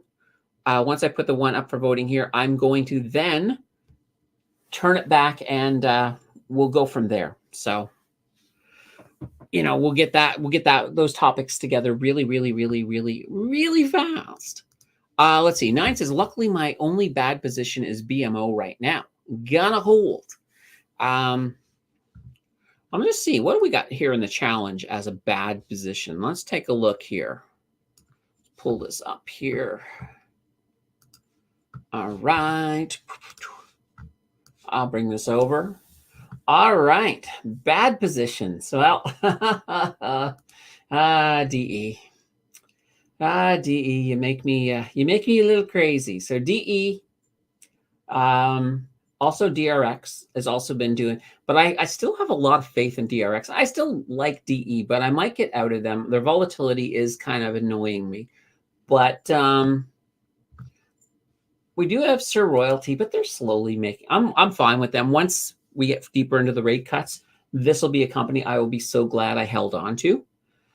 Down on the U.S. side, I got Friedman Industries. They haven't been doing well, and Liberty Energy, but these should improve. Both of these companies will definitely improve as we get it. I still have faith in them. So right now, who's actually leading the game right now? Let's see. We got Bank of Nova Scotia up 19.94%. That's crazy for Bank of Nova Scotia. Yeah, right now, if we did the challenge right now, Bank of Nova Scotia would actually win. Look at that. Brookfield Asset Management not far behind at 19.51%. So, yeah, that's very. Oh, wait a minute. Sorry, I missed Canoe. How did I miss Canoe? Canoe's still in first, 21.52%. Yeah, so Canoe. Wow, that's just incredible. That blows my mind that Canoe is just absolutely dominating. Like Canoe is not designed to be at the top. And they are. And I'm like, wow, that's just what a year Canoe is having. So definitely nice. Yeah. And I know Canoe is one of the most popular. Actually, the funny thing is the first breakout video I ever had on this channel was Canoe. It was a Canoe video, and that brought me in like that one video brought in a couple of hundred subscribers like in a couple of days type thing. That's how big it was. So I know there's a lot of Canoe lovers out here, and we're all rejoicing. We're all rejoicing right now saying, look at this. Look at this. So that's not too shabby. Let's see. BDT and DE are my, yeah, DE definitely a nail biter. But BDT, I mean, they're still, Bird Construction. I still love them. They're still holding up at 12.31%. I can't complain about that. I certainly can't complain. They will recover. Absolutely. All right. Sammer says up 340 cents or 340% in PLTR. Oh boy. And down 34% in DE. Yeah, DE. Well, here's the funny thing. Initially, when I added them to the challenge, they went to the bottom. But then they went almost to the top. They actually went from low to high. Then with the last little bits that's happened, they've taken a pretty big fall. So they are, no lie about it, they are on my list of a company I'm going to probably get out of. Once I see some recovery, I'd like to get out of them in the green, but that may not happen. I may have to move them sideways because right now I've been thinking that money would serve me much better if I threw it into a REIT. So that's kind of in my mind escape right now. And I might even do that this month. I might take the bite. I might take that jump and move them into a REIT. Maybe put them all into RMAX. That's not a bad idea, to be honest. 9 says, I bought BMO at the top in 2022. Bad timing. It happens. It happens to all of us. Keep in mind, bad timing. You're gonna have bad timing on some stocks, and some stocks you're gonna get in at the most perfect time as well. That will go both directions. Do you have any suggestions on Canadian companies to research for a long-term hold with decent dividends? Um, I mean, there's a lot of Canadian companies like that, for sure. It really boils down to, so you're looking for decent dividends, but you're also probably looking for a little bit of growth too. I assume you're not doing this as an income stock. Otherwise, you would have clearly said more of an income stock. So, amazingly enough, when we're looking at this list here, so and you're looking long term. So, I think Bird Construction is a really good choice long term. I think they will be fine. Believe it or not, I know Hammond has actually just slipped in, but I'm very, very bullish still on both Hammond. So Hammond Manufacturing and Hammond Power Solutions. So HPS.A. I do love both of them. Now, those though, and I will say this, especially HMM.A, it is a little bit smaller because, HMM.A is not on the TSX yet. They're on the venture. So, but they will get to the TSX at some point.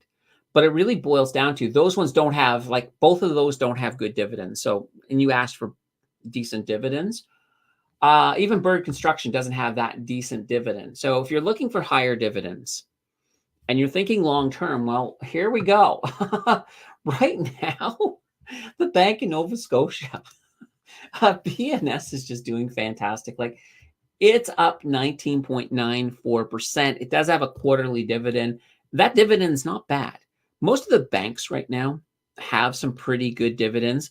And once they get on the other side of these mortgage renewal waves, they're going to be fantastic. Bank of Nova Scotia right now is definitely outperforming what I was expecting.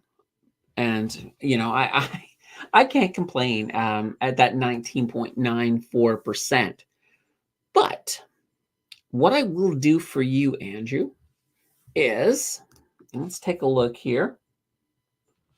Right here, September 24th. This is the next list video. Let's just put this down here. High div long-term stocks. I'm going to put this in here, and I will do some research on that for you and see what we can come up with. See if we can find a diamond in the rough. I'm pretty good at finding diamonds in the rough. So let's do that. That'll get us outside of the normal. I'm going to hit enter here to save that. So that will be September 24th. We'll do that. We'll see what we come up with. I have a feeling we'll find some pretty good options for you. And maybe if we get lucky and the market does some big falls and you get your due diligence in, you might have some buying opportunities. So you are, we'll get that done for you. All right. Yesterday, says Parex recently took a beating on a small production cut estimate. Huge correction. Yeah, that's never good. But that's part of the game, right? Part of the game is these things happen. And as long-term investors, if you're in that long-term investment phase, that's one of the reasons that fundamentals become so important. Because when you have a stock with good fundamentals and they have a big correction of that sort, this was a small, so huge overreaction. Basically, it's kind of funny. I've noticed that this year in particular, we have a lot of people who are, they're just prone to overreacting in every sense of the word. Now, part of it, and I put this down to all of the new retail investors that came on during the pandemic. So a lot of them came on. They enjoyed a quick little, the quick little bull market, then went into a bear market. So now they're at a point where they're so used to more time has been in a bearish market than in a bullish market for a lot of these investors. So they're trying to figure out, when they think of bull market, they're thinking, okay, everything's just going to go up and up and up and up. That's what they're thinking. They're not realizing that a bull market has its downs. It has, it has bearish moments. It has, it has corrections. It moves. It's still moving up and down. So I think a lot of people are trying to sort of figure that out and navigate it so that when something does go wrong, they kind of overreact because they're like, oh God, no, it's not the bear market again. I remember that. All my stuff went down so far. And people start selling. And that's one of the reasons I think we see a lot of these overreactions. So, and I think in some cases, I think the institutional people are helping them. I think there's a lot of people in the institutional are like, okay, we're at high. Let's sell a bunch and panic the retail folks so that they can drag that price down lower and we'll get back in. I think that happens more than I care to even admit. I think it happens a lot. Funny Book says, Candace, in the video for HBA, you mentioned low volume as a bit of concern. Could you explain more? Would it prove difficult to sell later? No, it won't prove difficult to sell. The reason a low volume is a concern is not for long-term investors. I think long-term investors, HBA, perfect. It's a great looking stock. But if you're a short-term investor, so if you're swing trading or if you're day trading, a lower volume can sometimes be a little bit of an issue. So that's kind of where I would take that into consideration. And I think the reason it has a low volume is that people just don't know about it. I did not know about it until you requested it. So that's the thing. As more people know about it, as far as I know, I don't know if any other Canadian YouTuber has even covered them. That, to me, that is that thing. Once people start to realize that this thing is, that this ETF is pulling off some really good total returns, I think that volume will start to come up. And it should. It really should. It deserves to be higher than it is. All right. David says, do you think BNS will raise its dividend this year and how much? If you asked me that a month ago, my answer was yes, they're definitely going to do it. But since they've sort of refocused and they're kind of right now, they're looking at expanding into the US. They've already purchased some shares of one bank in the US. And that's kind of where their focus is right now. So I don't think we're at a point where a dividend increase is imminent. It could happen. I don't think it'll be much. If it does, it might be maybe 3-4 cents, but I'm not counting on it. Not the way I really thought this last time was going to happen, but then when they sort of switched directions. So we'll definitely have to see what they do. They could always, like for example, if they really want to just get in and save face, they could always sort of lowball a dividend increase if they really wanted to, like even if it's just throw an extra cent on. They could certainly do that, but we'll have to see. We'll have to watch. I'll be paying attention to them, especially as we move towards the next one. I'm hoping that they give us a surprise and they just come in and do it. That's what I'm hoping. Yesterday says, great dividend. I'm saying great opportunity. All right, so that's Parex. Well, let's just look at them. I mean, we're here. Give me a second here. Oops. Do I not have one open? I don't. All right, I'll have to open up a window. All right, here we go. Resource site. That's not where I wanted to go. TMX money. There we go. All right. All right, Parex. So here we are, PXT. All right, let's go to the 1 year for now. All right, so this is this fall that yesterday was talking about. So, yeah, it could be interesting to see how this is going to go. But before we do, let's take a look and see what they're doing, of course. So exploration, development, and production of crude oil. So they're an oil company. So that's part of the reason that you can see a lot of this movement going down. The oil industry has been in a little bit of a slump. So that's not helping them. That is not helping them at all. But here's the thing. They've got a crazy dividend. So 12.963%. That's huge. It is a quarterly dividend. So 38.5 cents per share.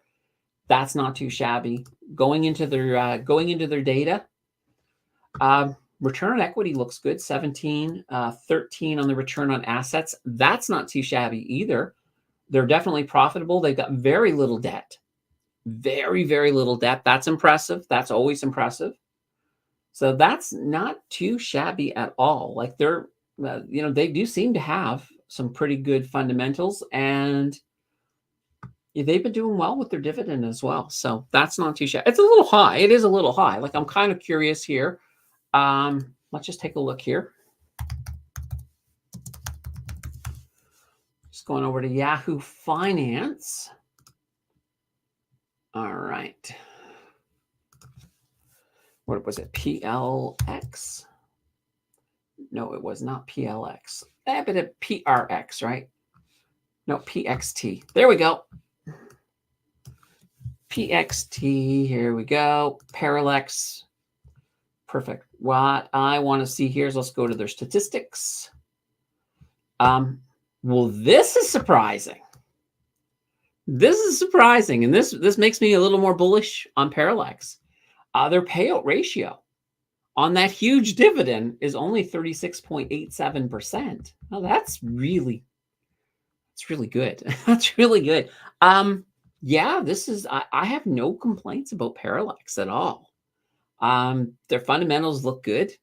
Their payout ratio is fine. Their dividend sustainable, and it's a big dividend. Now, mind you,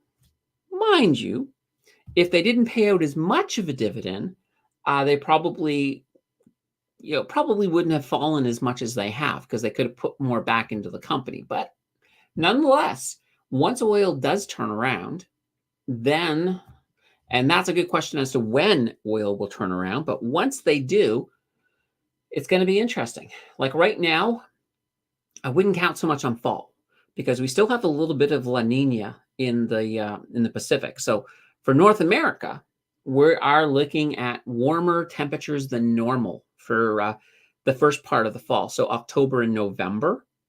So, it could be a situation where oil is going to struggle a little bit at the fall. And I don't know. I haven't looked at the weather forecast for Europe for their fall forecast, but if they also have an above normal. Now, sometimes it doesn't work that way because of the way the jet stream goes. They could have a horrible winter, or at least a horrible fall going into winter. But I don't have that data, so I don't know.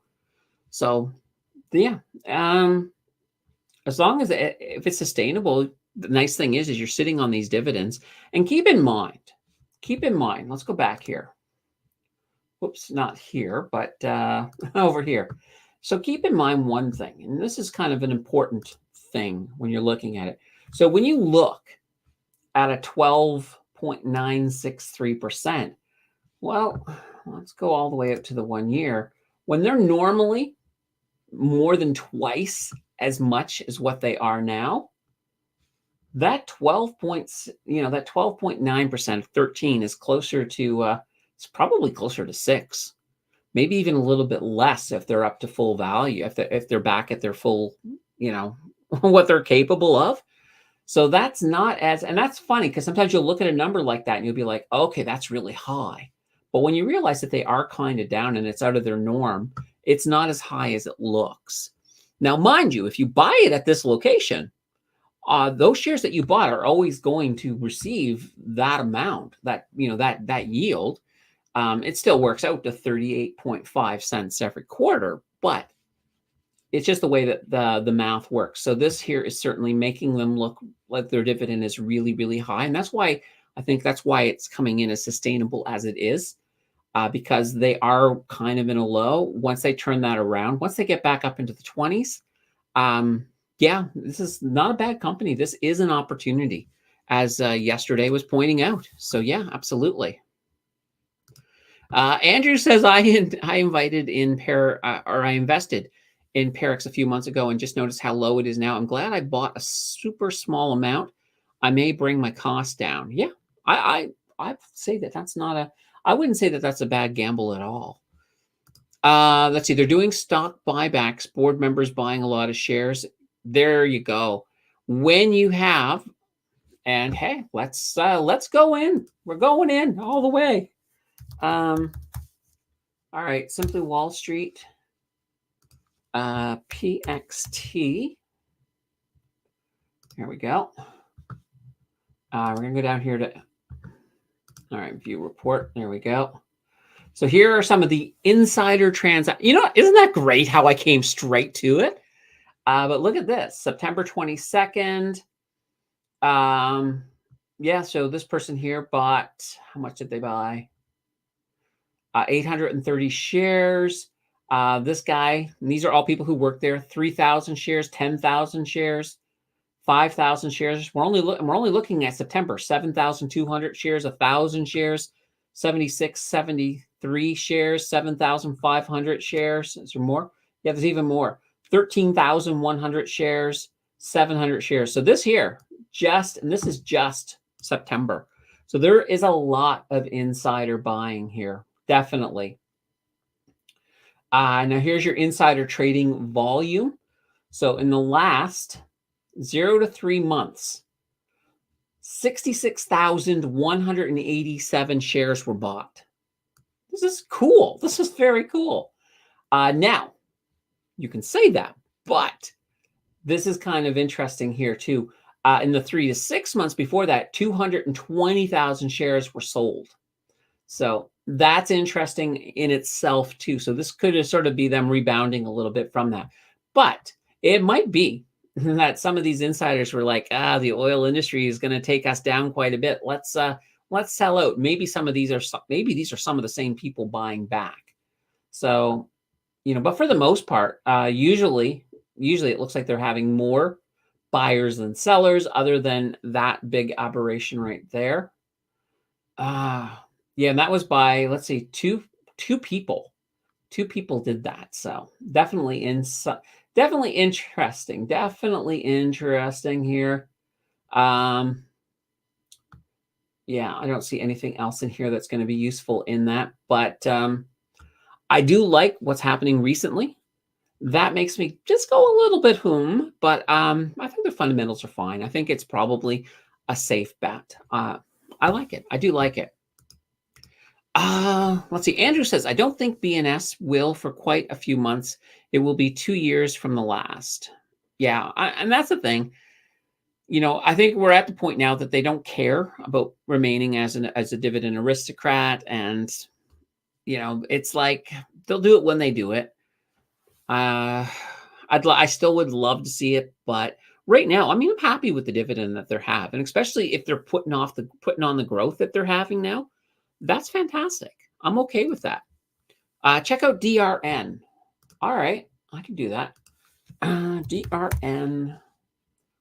All right. It's the real estate 3 times shares on the New York Stock Exchange. So this is leverage, guys. This is a 3x leverage. Why am I not seeing anything here? Let's go to the 1 year. All right.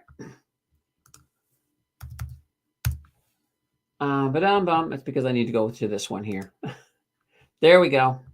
So this is the 3x. Let's just look at the last year. Yeah, look at this. So if we go to just early this year, they were down around $7.21. They're up to $13.75. This is probably going to make a lot of money. But if you're playing with 3x leverage and it turns around, you can lose money really fast too. So it's kind of one of these things like, where that the REITs, and keep in mind, the U.S. is only just getting ready to start. So this here could absolutely explode as the U.S. moves into rate cuts. But I still, because it's leverage, I have to say, be careful, be careful, be careful. So that I just absolutely have to say, no matter what. And I will tell you, one of the Canadian REIT ETFs we have tomorrow does have some sizable leverage on it. And I give you warnings on that one too. So, or sorry, not tomorrow, the next day. I always keep thinking, because I actually upload it tomorrow for the channel members, all of that fun stuff. All right. Funny Book says, some banks or financial institutions predict that X stock will reach X by next quarter. How reliable are these predictions, you think? Should we ignore or explore further? All right. So they're thinking X is going to reach X by next quarter. Um, Once again, if anybody could make accurate predictions like all the time, they would be making a fortune. They would absolutely be making a fortune. But, you can only make your best educated guess, and everything with finance is probabilities. So let's just go back here. So with this Bitcoin, with this pattern here, this pattern, it's that type of pattern that it's not a great pattern. So I know it's going to break, and my gut said to the downside, but it could break either way. So let's just say that we had a pattern that breaks to the upside from, let's say this pattern breaks to the upside 66% of the time. Fantastic. It means that it's pretty much safe to say most times you're going to be right. You're saying, oh yeah, it's going to break up to 61,279. But you know what? If you got 66% here, you've got 34% going down. So that 34% does happen. If you roll a die, sometimes you do roll a 1. It's just the way probabilities work. So, most times, if you say, oh, that's not going to happen, most times you're going to be right. But that 33% or technically 33.3333333333% time, you're going to be wrong. There's no way around it. But and this is why technical analysis, especially with short-term traders, long-term, it doesn't matter. Long-term trading, it does not matter. I'm putting that out there. But if you're a short-term trader and you're using technical analysis and you're playing the probabilities, as long as you're always betting on the higher probability, over time, you will have more wins than losses. Simple as that. That works really, really well. But sometimes you're going to have losses. There's no way around it. Every single short-term trader has losses. Even long-term traders, you have losses, but it depends on what you do, right? Because when you look at the market over time, it's always, the S&P 500 is pretty much always going up. Yes, we have bear market periods. That's normal. Now, when that becomes more of a factor is when you're getting close to retirement. So if you're approaching retirement and you're thinking to yourself, okay, I need income. I want to have an income-based portfolio at this point because you want that free tax flow, the tax-free money coming out of your TFSA. Well, that's fantastic. At that point, as you move away from the growth stocks, if we do go into a bear market, you still got your tax-free money coming out. And you're not in a situation where if it were a big bear market that came and all of a sudden you hadn't made that transition yet, you could be in a situation where all of your stocks have shrunk and you're like, uh-oh, if I sell them now and move over to my income stuff, I'm not going to get as much money. So that's kind of one of the reasons that as you get closer to retirement, you start transitioning that portfolio in towards an income. Or, I always say, if you're looking at, so let's say you were mostly heavy growth earlier in your career, even as you move into your 40s and 50s, you're probably starting to think, a lot more total return. Let's start to find some total return that are still giving me good growth with kind of moderate dividends or moderate to high dividends, because then you can get sort of the best of both worlds. And then, of course, once you get into retirement, and this really depends, there are different ways you can do it, depending on your finances and what other income you have coming in. So, let's say, for example, if you had a really good job and you have a really good pension coming in, between that and your CPP, and let's just say between the two of them, you're making more than the maximum for OAS. That would be fantastic, wouldn't it be? You would really, at that point, it's pretty much your portfolio is more. You could keep it as a growth portfolio if you want to do at that point, and continue to building. Then you're not really growing it for yourself anymore. You're kind of growing it for your estate at that point. Or unless, of course, you're thinking, okay, well, maybe I'm going to buy an RV and just travel the world or something. So there's other reasons that you can use it and sort of pull money out and things like that. So it really depends on that financial situation that you have going into retirement. And that's one of the reasons that it really it really can help you big time to know what your goals are, to know what you are going to have as you get into retirement. What kind of pensions do you have? Will you be on OAS, or maybe if you're not making a lot of money, maybe you're going to be using the GIS as well. So it comes really important to sort of pull that all together, have a clear picture, because then if you have a clear picture, so let's say you have a clear picture in your 50s, then you sort of know what you can be doing with your portfolio, how you can be moving it, how you can be setting it up as you move closer to retirement. Or maybe if you've been doing really well, maybe you're going to retire at 55. That's another story. That's, you might, in that case, you might actually be changing your TFSA or your, just your overall portfolio. It might be changing it early. So that way there, you're a little bit ready.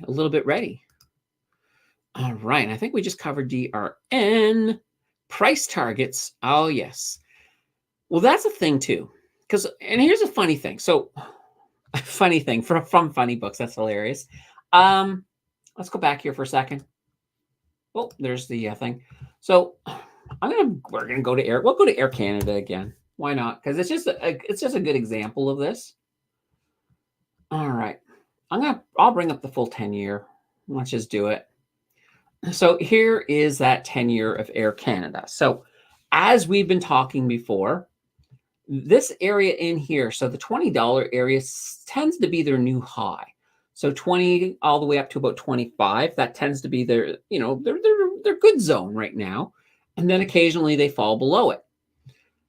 Here's that thing. They recently fell down here to 14 and a bit. I get in at 1488. That's fantastic. So sometimes you can look at something like Air Canada and you can sort of say, okay, well, I'm not buying this for the long term. I'm just going to make a buck off of it. Maybe I'm going to do a swing trade. And so in this case, you can do what I like to call a long-term swing trade. So it's like, okay, you're going to say, I'm going to sell this at about $20. That makes sense. So anytime it's below, and I'll pick a point. So for me right now, my number is 16. So anytime it's below 16, I'll DCA some more into it. And then I'll just build it up. And then once it gets to 20, I'm selling. Bang. Simple as that. So that to me is, and to me, I don't care how long it takes. So let's say, for example, if it doesn't get to 20 until early January, fine. I'm okay with that. February, I'm okay with that too. I'll just keep adding anytime it does have a really bad day and gets below 16. So, like this month, I will be adding some of this to the challenge because it's under 16. So as long as it's under 16, I'm adding. And then I will sell at 20. And that's, for me, it's just a straight money, right? It's a money grab completely because and if you're doing this in your TFSA, I mean, think of it this way. If you're making, let's say you're making $5 a share, and let's say you have 1,000, all of a sudden you basically created an extra $5,000 in room in your TFSA. That's almost as big as what they give you every year. Well, not quite, but almost. So when you are ready to retire, you can have $5,000 more of stocks that pay you a good dividend. Hence, your income is higher. So that's kind of a neat little thing. And you can do it with a lot of things. So I talk about Air Canada, but my other favorite example here is Timber Creek Financial. So they're a mortgage investment company, but they pretty much are going to mirror what REITs are doing. So, and this is beautiful. Let's, I'm going to pull up the 3-year on these. So up here around $9 is where they normally sit.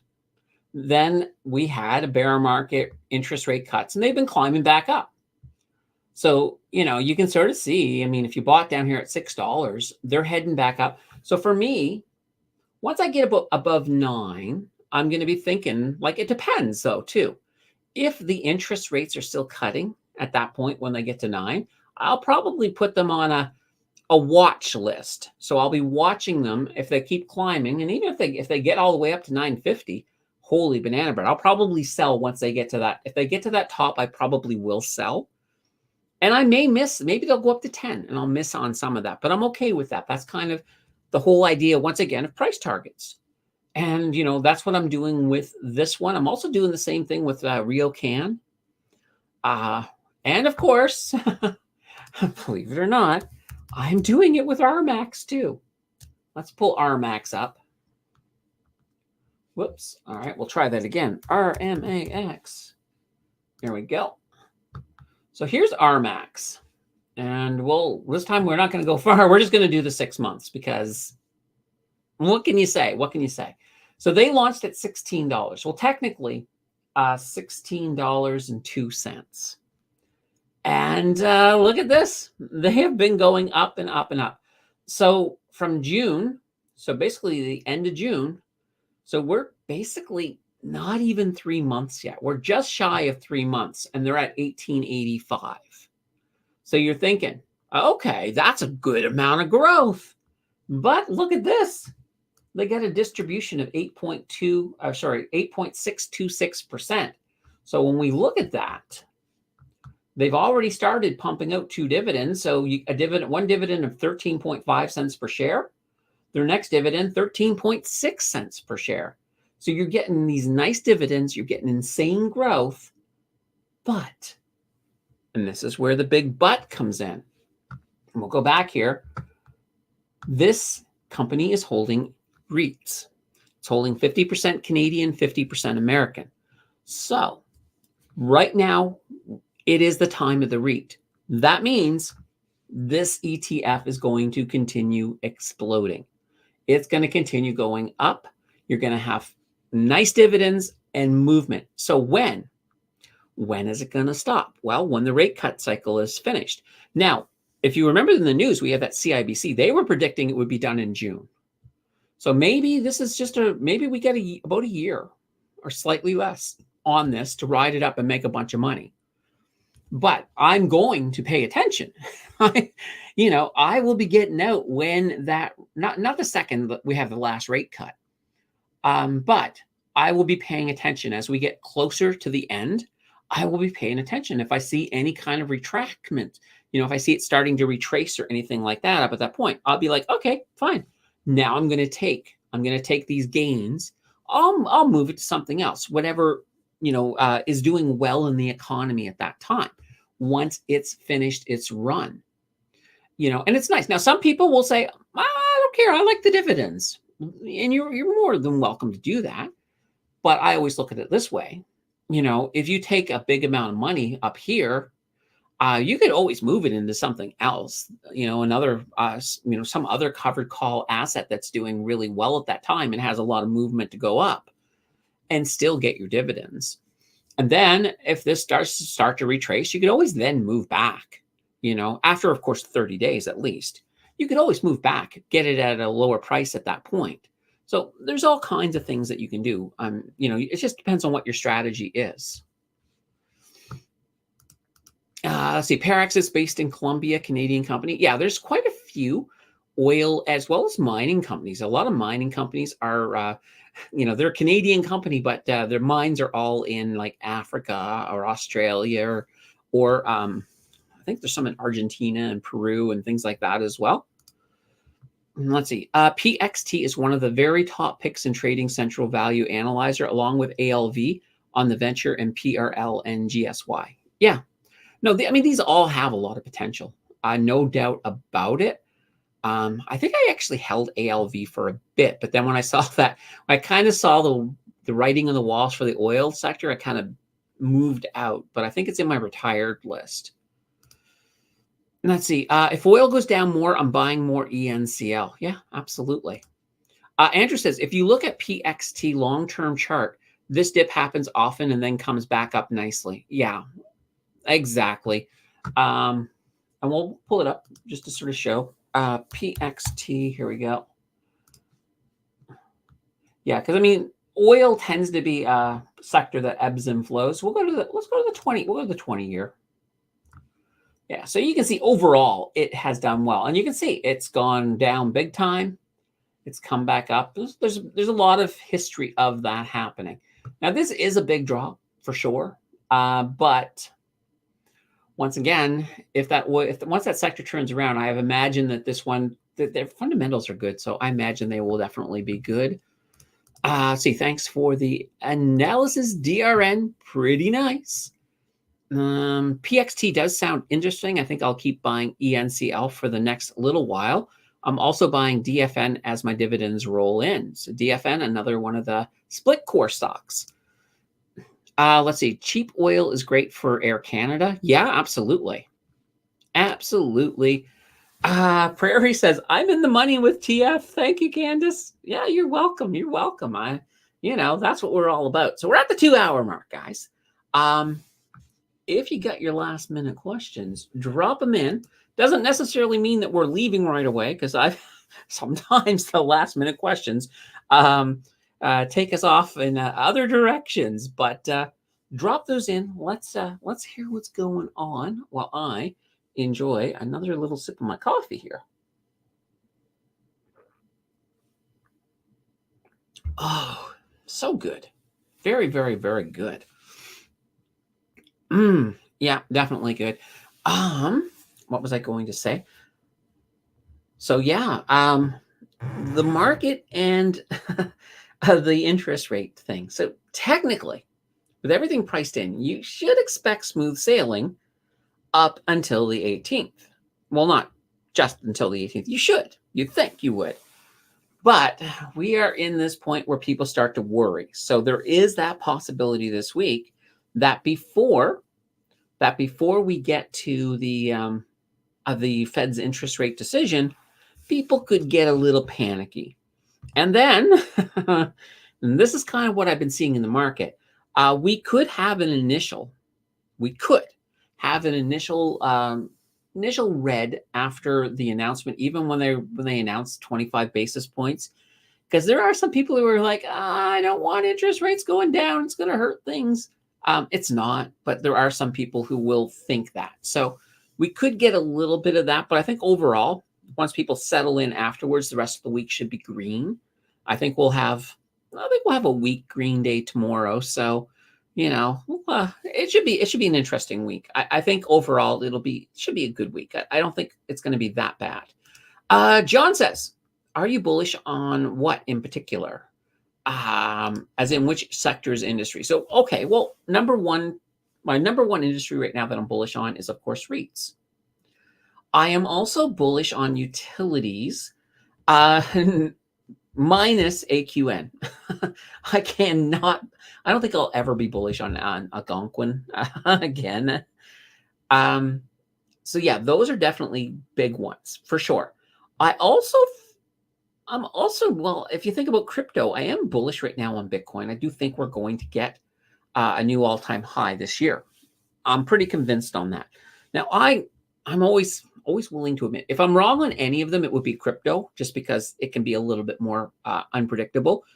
I think REITs are as close to a sure bet as we have right now on the market. And, as more and more people discover them, it's only going to get better. So I'm hugely, hugely bullish on REITs and things as well, like, for example, things that are REIT adjacent. So if you're touching real estate in one way or another, I think you're going to benefit. So, for example, well, we looked at Timber Creek Financial. So they're a MIC, so a mortgage investment company. So they basically just buy mortgages, but that's the same kind of situation. I think that's all going to do really, really well. And, we've also looked at companies, for example, like, let me pull this up. We've looked at SIA, for example. So SIA is also, I guess somebody's telling me they're no longer officially a REIT, but they're very REIT adjacent. So they're going to behave very much the same way. And look at this.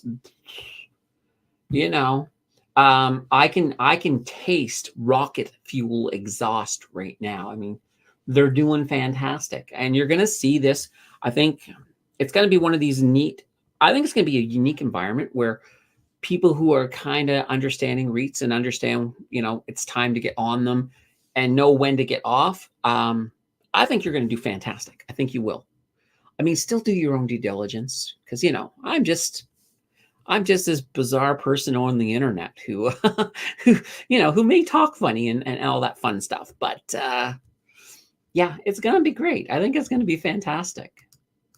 Missy says, you're the best, Candace. I appreciate your opinion. Oh, no problem. I got plenty of opinions, and I will be bringing them each and every time.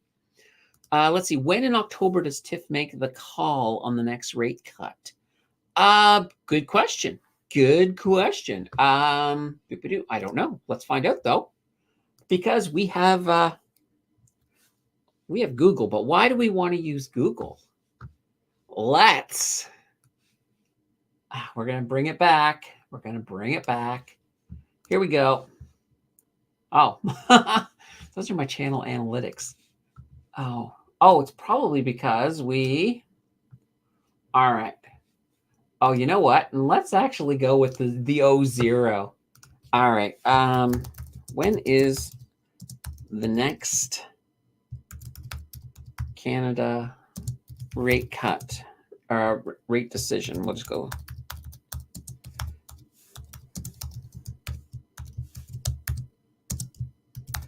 Also, when are the next 5? We'll put that there as well. We'll let them throw back. What the heck is that? All right. So there we go. It's doing its investigating. We'll have that in just a second here for you, Prairie. You know, I could have just asked chat and you guys could have brought back it pretty fast, but ChatGPT can be fast too as well. Jay says we might as well while it's still oh, there we go. Let's see here. All right, so the next scheduled rate decision is on December 6th, 2023. What are you talking about? Oh, does this one have this one may only have a date. All right. We need to go to regular one. I did not realize that this 01 had a cutoff date. Very interesting. All right. Let's go to, let's just open a new window. Regular ChatGPT. There we go. We'll get our answers. What?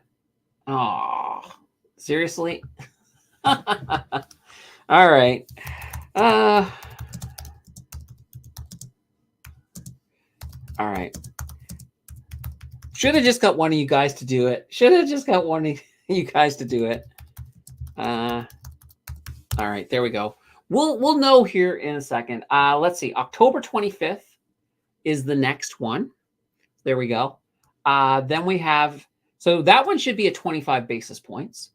But if the if the CIBC is right, then the December 6th and January 24th, that could be 250 basis point ones. Then we don't have one in February. We go to March. So March 6th and April 10th. There we go. So we got the dates. Down. Holy banana bread. Lisa says, I'm holding SIA. My average share price is $10.50. Nice move, Lisa. Very nice move. I've been holding it for about a year and a half. So you've rode that all the way up. Perfect. But here's the thing. After the rate cuts finish, you might get a little bit of leveling out. So that's just something to put into your consideration. Oh, look at this. John Doe already got it. October 23rd. Maybe ChatGPT is wrong. They said the 25th. So I'm going to go with John. I'm going to say with John. Let's see here. I'm thinking of getting some cap tax losses on DE and throwing it into RMAX or PXT. Yeah. That doesn't. That's not a bad thing. That is for. Oh, seriously? Oh my God. All right. Yeah, we have no idea when. It's going to be October 23rd by what John said. I should have just looked it up. I was like, let's just let AI prove itself. And AI failed. AI, you failed. All right. I'll add more at that point. Yeah, absolutely. I mean, I think even beyond the rate cuts, a group like SIA, because, long-term care homes, care. Long-term care homes are going to absolutely be big, especially as more and more of the boomers start to get to that point where they need that extra hand. They need a little bit of extra help. So it's going to happen. It's going to happen. So yeah, I think that's going to be really, really good for them. Yeah, exactly. Yeah, ChatGPT is having a having a moment. Oh boy. Well, here's a funny thing. It's like lately there's been no cutoff date at all. So I'm really shocked at that. But anyway, Prairie says, thank you, Candace. And some John Doe gets all the credit this time. John Doe gets all the credit. And I just created an amusing fun with ChatGPT. That's what I did. One doom and gloomer is predicting an 80% market crash in 2025. 80%. Well, let me just say, an 80% market crash would pretty much be an instant depression. Instant depression. There's no way the governments would even allow that. Like, if it looked like that was going to happen to the market, they would be using every tool, every necessity completely. No, there's no way. I cannot even remotely see an 80% crash. Not going to happen. Not going to happen. Normally I say it probably won't happen. This is what I'm saying. It's not going to happen. Not going to happen at all. At all. Let's see. Perplexity is awesome. The market might crash on overvalued stocks, but value stocks will do fine. Yeah.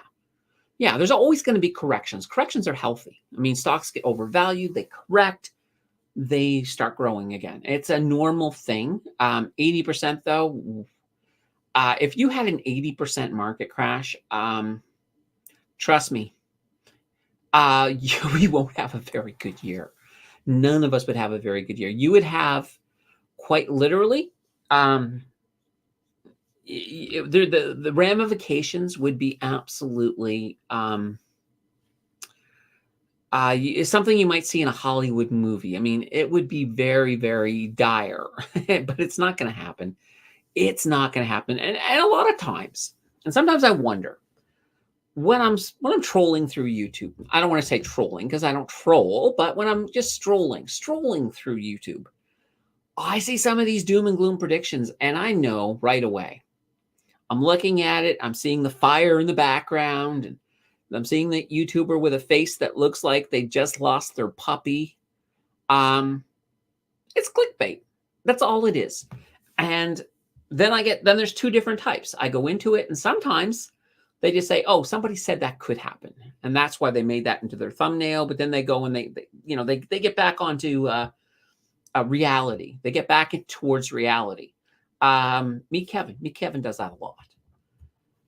Sometimes from the headline of the thumbnail, you really expect that he's expecting the worst to happen. And sometimes, he gets back to reality and just says, "Oh, somebody thought that this could happen."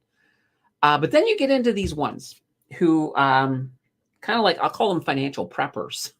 And they're like really expecting. They're really expecting these crashes.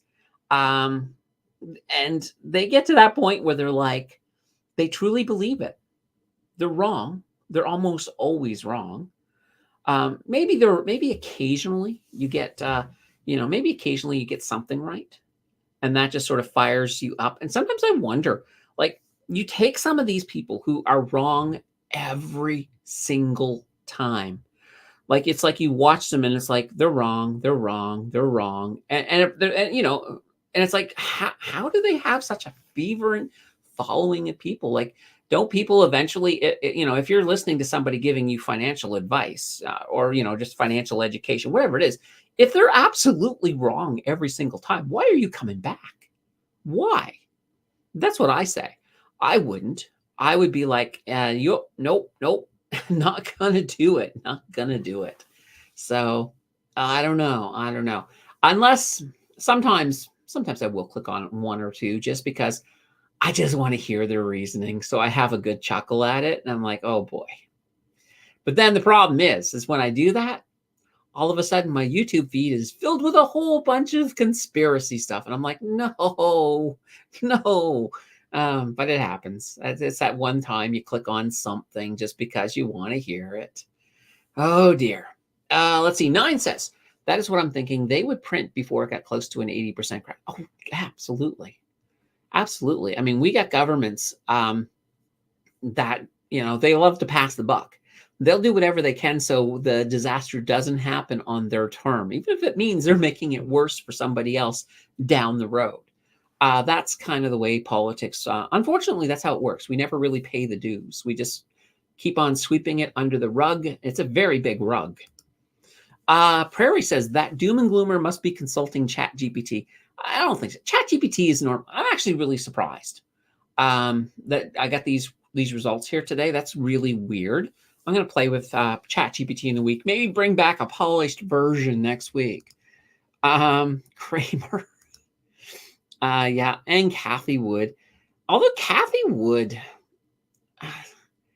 she's almost like the opposite of a doom and gloomer. It's like she thinks everything is going to the moon. Like, oh yeah, Tesla's going to the moon. Bitcoin's going to the moon. I mean, sure, they may do well, but she tends to, it's like she overdosed on hopium or something. She does take it too far. And in her position, you would expect her to be I would expect her to take a more conservative approach, especially when you're managing other people's money. But, what can I say? The inverse Kramer index. I know. It's hilarious that exists, but it does. It definitely does. 9 says Kathy Wood was predicting huge returns for her funds, borderline scammy. Yeah, in a way, it's kind of like that pump and dump. But I think people have kind of caught on that she isn't really, her predictions they just never really pan out. And I think most people are kind of like that. Like I don't own any ARK funds. I have no desire to have any ARK funds.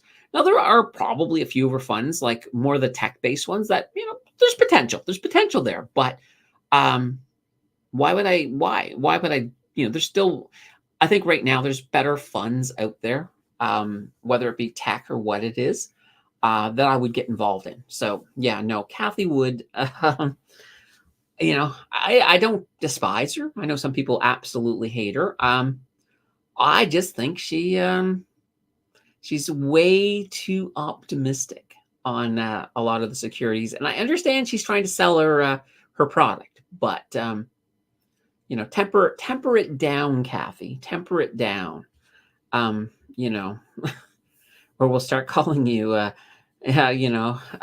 too high, Kathy, or something. I don't know. Easier just to buy the NASDAQ 100. Yeah, absolutely.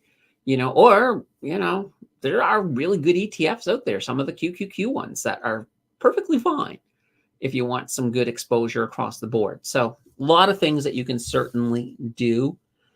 All right, guys, I think we're at the end. I'm getting hungry, so I think I want to have some supper. You guys, thank you all for showing up. Thank you guys for some wonderful conversation this afternoon. We will be, of course, back here for the market close on Wednesday. And I think Wednesday, I'll give you guys an opportunity for a Friday market close. Yeah, so and then Thursday, channel members, you guys get a market close or market close. You guys get a exclusive live stream. And don't forget, throw your ideas on that thread I put on the community tab for channel members so I can get that vote out for you guys tomorrow. Until then, everyone. Oops, I can't go away. I have to be big to go away. All right, everybody. Until next time, have fun. Have a green market. We'll see you guys soon. Take care, everyone. Bye-bye.